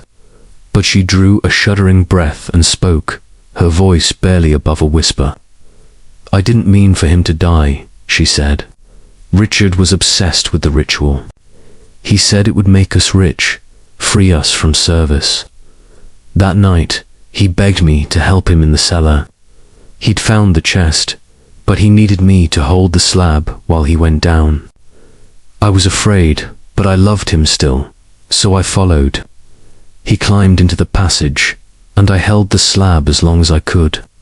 But it was so heavy, and my arms gave out. It fell shut, and I couldn't lift it again. I scraped at it with a bar from the scullery, but it wouldn't budge. I heard him call out, just once, and then silence." She buried her face in her hands, sobbing. I ran, terrified. I thought he'd find a way out, but when he didn't, I couldn't bear to tell anyone. I was ashamed, and I feared they'd think I killed him. Holmes's expression softened, though his eyes remained sharp. "You did not kill him, Miss Howells, but your silence cost us time." "Did Brunton speak of anyone else? A confederate, perhaps, who knew of his plans?" She shook her head. "No, he was alone in his madness. He said the ritual was his alone to solve, that it was his chance to rise above his station. But he was afraid, too afraid of the manner of what he might find." Holmes nodded, dismissing her with a gesture. As we left her room, he turned to Musgrave. "Her story rings true, but it does not absolve her entirely. She was complicit in Brunton's quest, and her failure to act sealed his fate. Yet I believe she acted alone, driven by loyalty and fear. The question now is what to do with the ring and the vault's contents." Musgrove's face was ashen. The ring. It is a relic of my family's past, but it has brought nothing but death. What would you advise, Holmes? Holmes paced the hall, his hands clasped behind his back. The ring is a royal artifact, likely tied to the Stuart cause. Its value is historical, not merely monetary. I suggest you donate it to a museum where it can be studied and preserved. The vault's other treasures, gold, jewel scan, be catalogued and secured, perhaps to restore Hurlstone's fortunes. But the ritual itself must remain a secret, lest others fall to its temptations, as Brunton did. Musgrave nodded, his relief palpable. I shall follow your advice, Holmes. But what of Rachel? She is guilty, in a way, but I cannot bring myself to punish her further. Holmes's voice was firm. Let her go, Musgrave. She has suffered enough, and her presence here will only stir unrest. Send her to her family in Wales, with enough to start anew. The manor has seen enough tragedy. We return to the great hall, where Holmes spread Brunton's journal and map once more, his eyes scanning the pages as if seeking a final confirmation. Brunton's fate was sealed by his own ambition, he said, but the ritual's design is a masterpiece of cunning. It lured him with the promise of treasure, only to trap him in its jaws. The Musgraves' ancestors were no fools, they knew the cost of their secrets. As we prepared to leave the cellar behind, I could not shake the image of Brunton's final moments, his voice echoing in the dark, unanswered.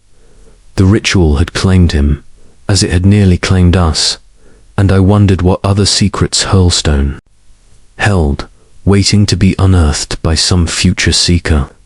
For now, though the fate of Brunton was clearer, cautionary tale written in stone and shadow, a warning to those who would probe too deeply into the past. Chapter 8.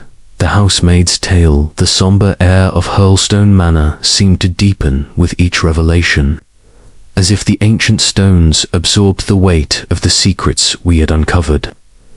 The discovery of Richard Brunton's fate, sealed beneath the cellar's unyielding slab, had cast a pall over the household, and the golden ring, with its ruby glowing like a drop of blood, lay heavy in our thoughts, a relic of a bygone era that had exacted a terrible price. The morning sun struggled through a veil of clouds, casting a wan light across the great hall where Sherlock Holmes, Reginald Musgrave, and I gathered to chart our next steps.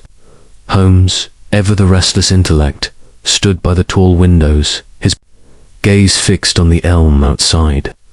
Though I knew his mind was parsing the human elements of this intricate puzzle. Rachel Howells, he said, breaking the silence, his voice low but resolute, holds the final threads of this mystery.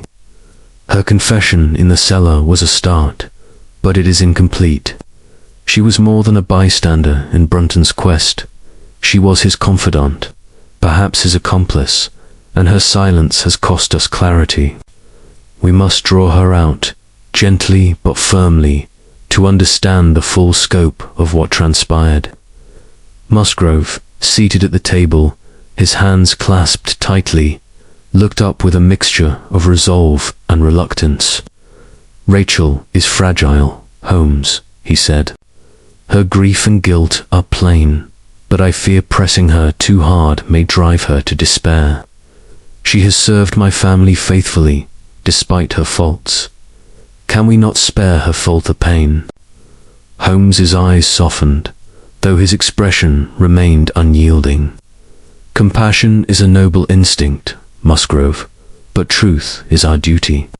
Rachel's role in Brunton's death, however unintentional, demands answers. She may hold knowledge that protects this household from further harm. We shall proceed with care, but we must proceed. I opened my notebook, the pages already thick with the chronicle of our investigation, and prepared to record what promised to be a pivotal encounter. "Do you believe she acted alone with Brunton?" I asked.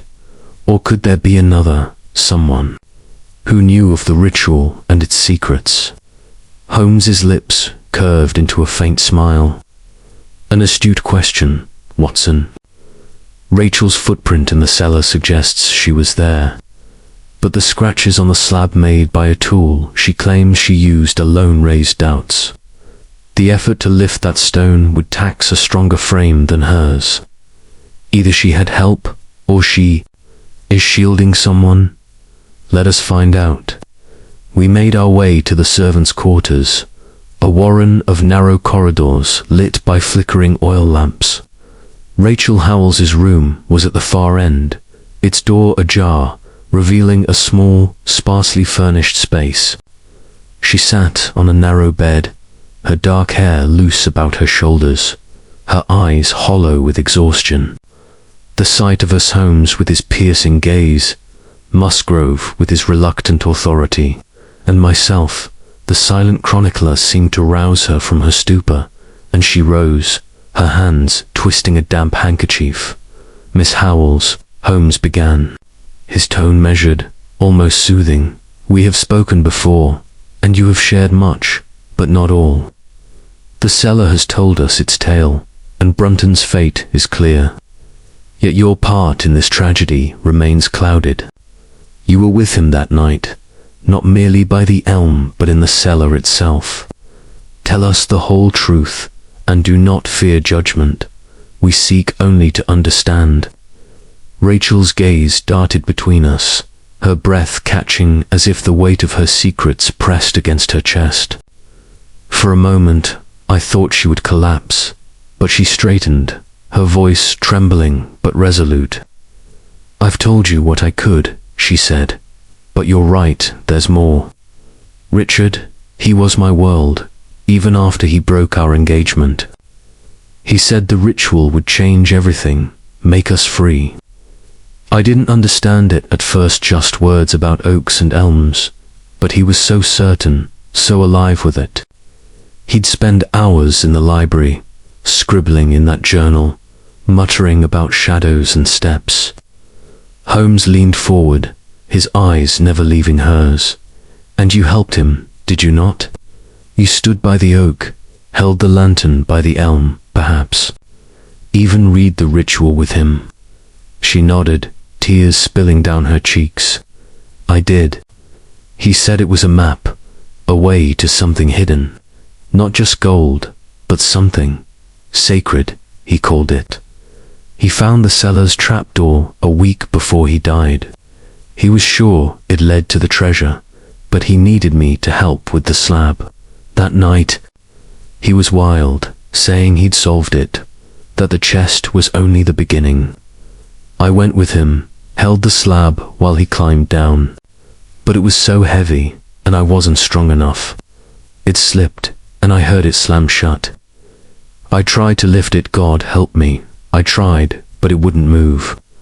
I scraped at it with a bar from the scullery, but it was no use. I heard him shout just once, and then nothing." Her voice broke, and she sank onto the bed, her sobs echoing in the small room. Holmes remained still, his expression unreadable, though I saw a flicker of compassion in his eyes. "And you fled," he said, not unkindly. "You told no one, fearing blame or worse." She nodded, her face buried in her hands. "I was terrified. I thought they'd say I killed him, that I'd trapped him on purpose. I loved him, even after everything. I couldn't bear it." Holmes stepped closer, his voice softening. "Miss Howells, you must answer one more question. Did anyone else know of Brunton's plans? Did he speak of another servant? A stranger, anyone who shared his obsession?" She looked up, her eyes wide with fear. "No one," she whispered. "He was jealous of the ritual, said it was his alone. But there was a man, a stranger I saw him with a month ago, in the village." Richard was angry, said the man was asking questions about the manor, about old stories. He wouldn't tell me more, but he was afraid after that, always looking over his shoulder. Holmes's eyes narrowed, a spark of interest flaring. Describe this man. Tall, she said, with a limp and a beard streaked with grey. He wore a dark coat, and his eyes, they were cold, like he saw everything. I only saw him once, but Richard was different after that. More secretive, more desperate. Holmes exchanged a glance with me, and I knew his mind was racing, cataloguing this new piece of the puzzle. Thank you, Miss Howells, he said. You have helped us more than you know. Rest now, and speak of this to no one. As we left her room, Musgrove's face was a mask of conflicting emotions, pity for Rachel, horror at the tragedy, and a growing unease about the manor's secrets. Holmes, he said, this stranger, do you think he was involved? Could he have followed Brunton, or worse? It is possible, Holmes replied, his tone measured. A stranger with an interest in Hurlstone's history is no coincidence. He may have been a rival, a scholar, or something more sinister. We must inquire in the village, but first we return to the cellar.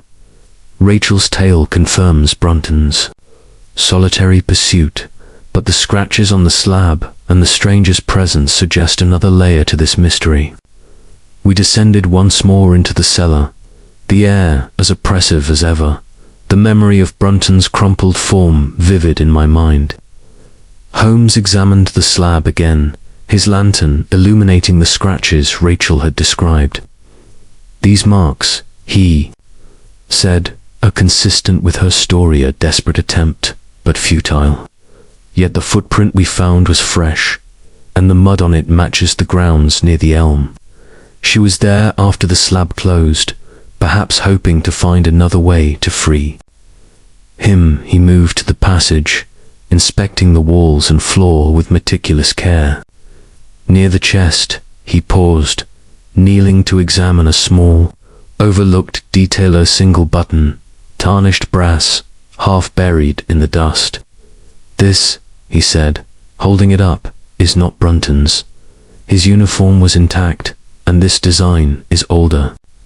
Perhaps from a coat, it may belong to our mysterious stranger. Musgrove's eyes widened. A stranger in the cellar, but how? The trapdoor was locked, and only I have the key. Holmes's smile was grim. Locks, Musgrave, are no barrier to a determined mind. This button suggests someone else was here, either with Brunton or after him. We must trace its owner, but first, we secure the ring and the vault's contents. They are the heart of this affair, and I fear they may yet draw others. We returned to the great hall, where Holmes placed the button in a small envelope, his mind clearly turning to the village and the bearded stranger. Rachel's tale is tragic, he said, but it clears the fog. Brunton acted alone in his quest, driven by ambition and love, but his encounter with this stranger may have hastened his end. We shall visit the village tomorrow, Musgrave, and inquire after this limping man. For now, guard the ring closely. It is a beacon to those who seek Hurlstone's secrets. As we retired, the manor seemed to settle around us, its silence heavy with the echoes of Rachel's confession.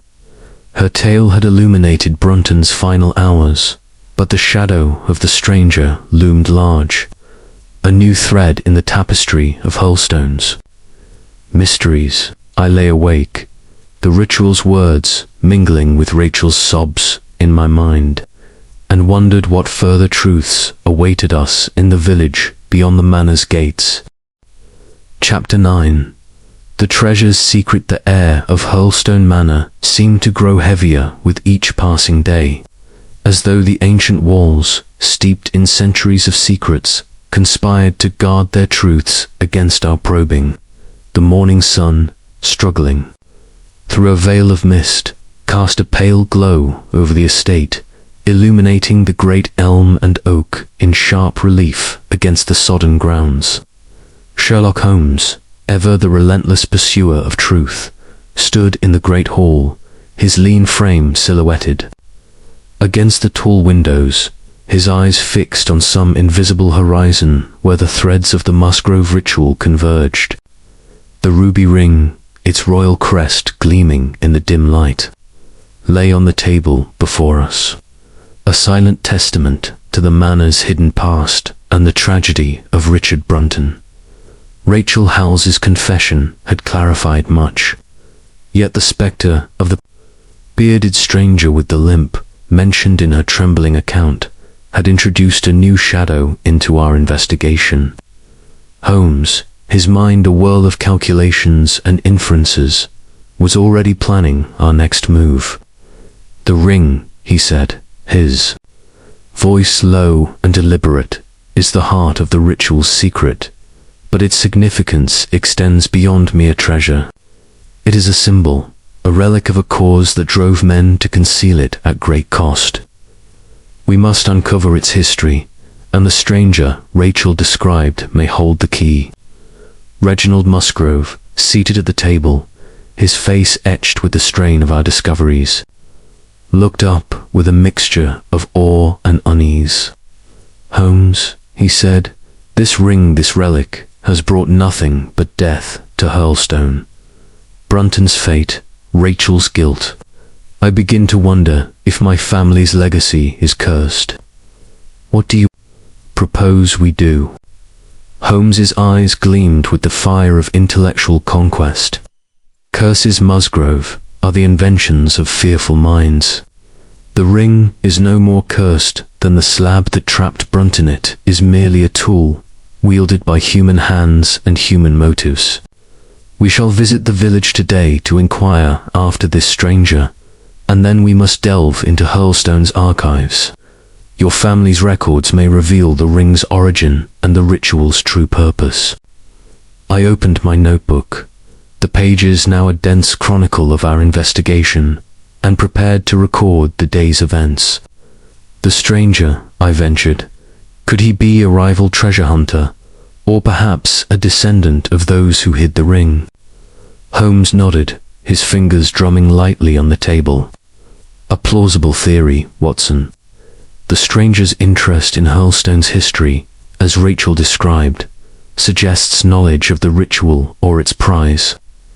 He may be a scholar, a profiteer, or more intriguingly a guardian of the same secret your ancestors swore to protect, Musgrave. We shall see." We set out for the village, a cluster of stone cottages nestled a mile from the manor's gates. The rain had ceased, leaving the lanes slick with mud, and the air was sharp with the scent of wet earth and woods. Holmes led the way, his stride purposeful, his eyes scanning the surroundings for any sign of the limping stranger. The village inn, a low timbered building with a sign proclaiming the Royal Oak, was our first stop. The innkeeper, a stout man with a florid face, greeted us with the wary courtesy of one accustomed to strangers' inquiries. Holmes, adopting the easy charm he could summon at will, leaned against the bar. "Good morning, my man," he said. "We are guests at Hurlstone Manor, investigating a matter for Mr. Musgrave. Have you seen a tall gentleman in these parts? Perhaps a month ago, with a grey-streaked beard and a limp, dressed in a dark coat." The innkeeper's eyes narrowed, but he nodded. I remember him. Called himself Mr. Trevor, though I'd wager that wasn't his true name. Stayed here a fortnight, asking questions about the manor, old stories, family history, that sort of thing. Kept to himself, mostly, but he'd talk with anyone who'd listen about the Musgraves and their traditions. Left sudden-like, just before the butler went missing. Holmes's expression remained impassive, but I saw the spark of interest in his eyes. Did he meet with anyone? A man named Brunton, perhaps? The innkeeper scratched his chin.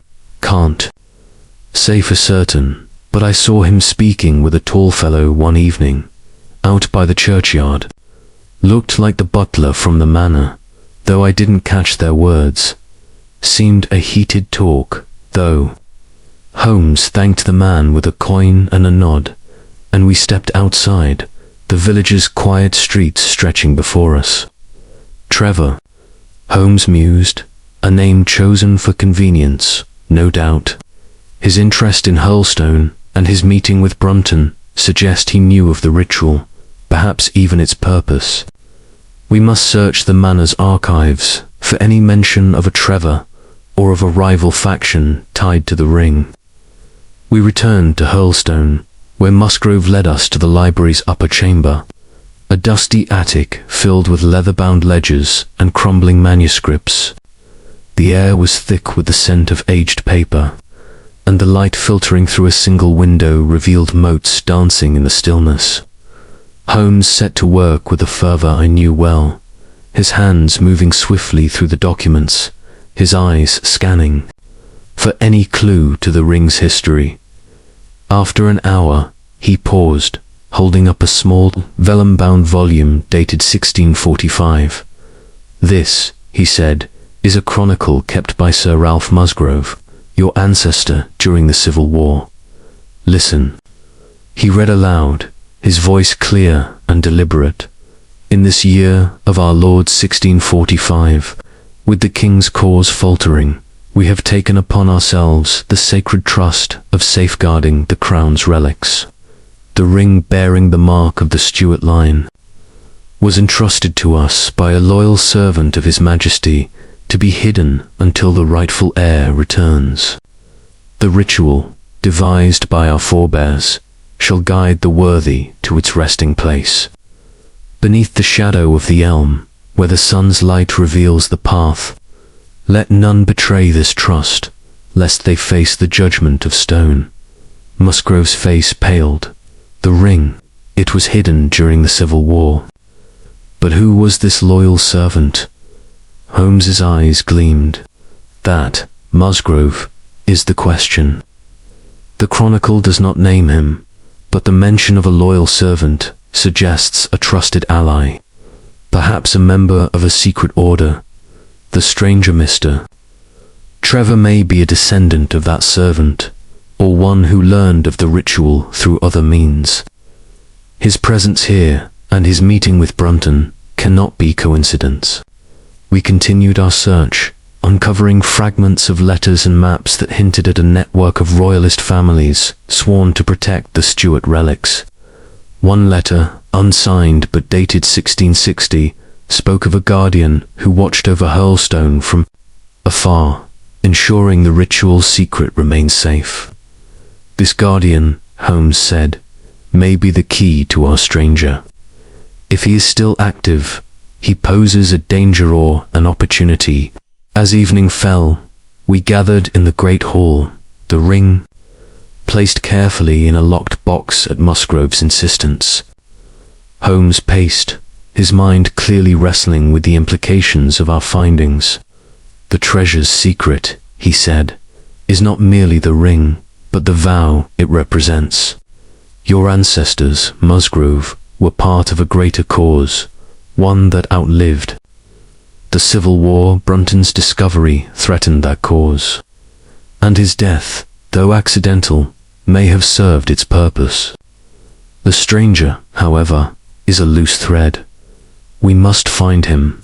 Musgrave nodded, his resolve hardening. "What do you suggest, Holmes?" "The ring is safe, but I cannot rest knowing someone else may seek it." Holmes's smile was grim. "We shall set a trap. The ring must be seen to leave Hurlstone discreetly, of course. I shall arrange for word to reach the village that it has been sent to London for appraisal. If our stranger is watching, he will act, and we shall be ready." We spent the evening planning, Holmes outlining a scheme to lure the stranger into the open. A trusted servant would carry a decoy box to the station, while we watched from a distance. As night fell, the manor seemed to close in around us, its silence heavy with the weight of centuries.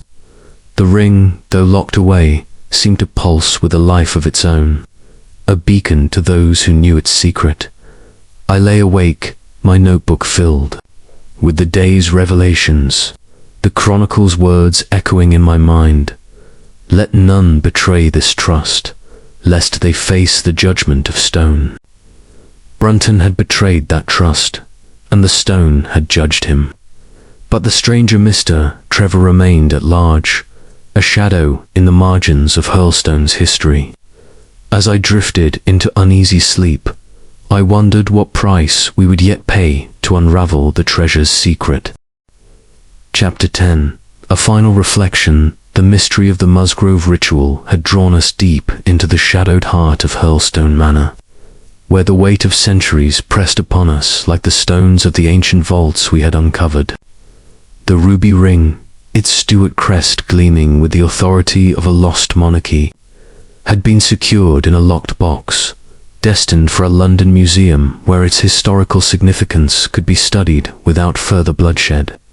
Richard Brunton's tragic end, Rachel Howells's tearful confession, and the elusive presence of the bearded stranger, Mr. Trevor had woven a tapestry of intrigue that now seemed at last to be complete.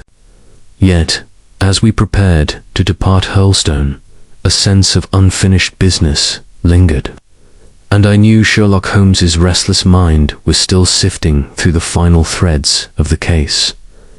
We sat in the great hall, the fire casting a warm glow over the oak-panelled walls, though its light could not fully banish the chill of the manor's secrets. Holmes reclined in a high-backed chair, his pipe sending curls of smoke toward the rafters. His eyes half closed in that meditative state I knew preceded his most profound reflections. Reginald Musgrave, his composure restored but his face still, marked by the ordeal, sat opposite, the locked box containing the ring resting on the table between us. My notebook, now a thick chronicle of our adventure, lay open before me, its pages filled with the strange and somber events that had unfolded. "Holmes," Musgrave said, breaking the silence, "you have done more than I could have hoped. The ritual's secret is laid bare, Brunton's fate explained, and the ring secured. Yet I cannot help but feel that Hurlstone will never be free of its shadows. This stranger Mr. Trevor remains at large. Do you believe he will return?" Holmes's eyes opened, their grey depths gleaming with a quiet intensity. "The stranger is a variable we cannot yet resolve, Musgrave," he said, his voice measured. "His interest in Hurlstone and his meeting with Brunton suggest a deeper knowledge of the ritual, perhaps as a guardian of the same cause your ancestors served. Our trap at the village station yielded no result, but that does not mean he is gone. Men like Trevor are patient, they wait in the wings, watching for an opportunity. You must remain vigilant, for the ring's departure may draw him out yet." I set down my pen, my mind turning over the events of the past days. "Holmes," I said, "the ritual itself, it was a masterpiece of cunning, as you called it. But why create such an elaborate cipher only to guard a single ring? Surely the Stuarts had other treasures, other relics. What made this one worth such secrecy?" Holmes's smile was faint, almost wistful. "An excellent question, Watson, and one that touches the heart of this affair. The ring is not merely a jewel, but a symbol, token of loyalty to a fallen cause. The Musgraves, as royalists, swore to protect it, not for its monetary value, but for what it represented, a promise to restore the Stuart line. The ritual was their vow, encoded to ensure that only the worthy those who could decipher its steps would find it. Brunton, with his scholar's mind, saw the prize, but not the peril. His ambition was his undoing, as it has been for many who seek to unravel the past. Musgrave leaned forward, his hands clasped tightly. And the chamber beneath the cellar, with its plinth and symbols, what was its purpose? Was it merely a shrine, or something more? Holmes exhaled a plume of smoke, his gaze drifting to the fire. The chamber was a sanctum, Musgrave, a place of ritual as much as concealment. The plinth, with its indentation for the ring, suggests a ceremonial act, perhaps a renewal of the vow, or a mechanism to unlock further secrets. Your ancestors were not mere hoarders of treasure. They were custodians of a legacy, bound by a trust that outlived the Civil War, the crowned lion carved on the walls. The crosses and arrowsies are emblems of a secret order, one that may still exist in the shadows, as our Mr. Trevor attests. I felt a chill, despite the fire's warmth, at the thought of such an order, its members watching from afar, their motives veiled. "Do you believe this order still operates?" I asked. Could Trevor be one of them, seeking to reclaim the ring? Holmes's eyes narrowed. "It is possible, Watson. The Stuart cause is long dead, but such orders cling to their traditions, their oaths. Trevor may be a descendant of the loyal servant mentioned in your ancestors' chronicle, Musgrave, or a scholar who stumbled upon their secrets. His absence from our trap suggests caution, not cowardice. We may yet hear of him, but for now the ring is safe, and Hurlstone's immediate danger has passed." Musgrave nodded, his relief tempered by lingering unease. "I shall donate the ring and the vault's contents to the British Museum, as you suggested, Holmes. Let scholars puzzle over their meaning in safety. As for Hurlstone, I will seal the cellar and the vault beneath the elm. No more lives should be lost to this ritual." Holmes inclined his head, a gesture of approval. "A wise course, Musgrave. The ritual's power lies in its mystery. Remove the prize, and it becomes a mere curiosity. But guard your archives well, for they may yet draw the curious or the covetous." As we prepared to depart, I took a final walk through the grounds, the elm and oak standing silent under the clearing sky. The manor, with its ancient stones and hidden passages, seemed to watch us, its secrets now partially unveiled but no less formidable. I thought of Brunton, his intellect snared by the ritual's promise, and of Rachel, her love twisted into guilt by its consequences. The stranger, Mr. Trevor, remained a shadow, a question mark that might never be answered. Back in Baker Street, as I sat by our own fire, transcribing the final notes of our adventure, Holmes lit his pipe once more, his eyes distant. "The Musgrave Ritual," he said, almost to himself, "is a reminder that the past is never truly buried. Its echoes linger in stone and shadow, in vows and relics. Brunton sought to master it, but he forgot the human cost of such ambition. We, Watson, have merely lifted the veil. We cannot banish the ghosts." I closed my notebook, the weight of his words settling over me. Hurlstone's mysteries had been laid bare, but they left a mark, a reminder of the fine line between discovery and destruction. As the fog rolled in over Baker Street, I felt a quiet gratitude for the warmth of our lodgings and for Holmes's unyielding mind, which had guided us through the shadows to a truth as perilous as it was profound. The end.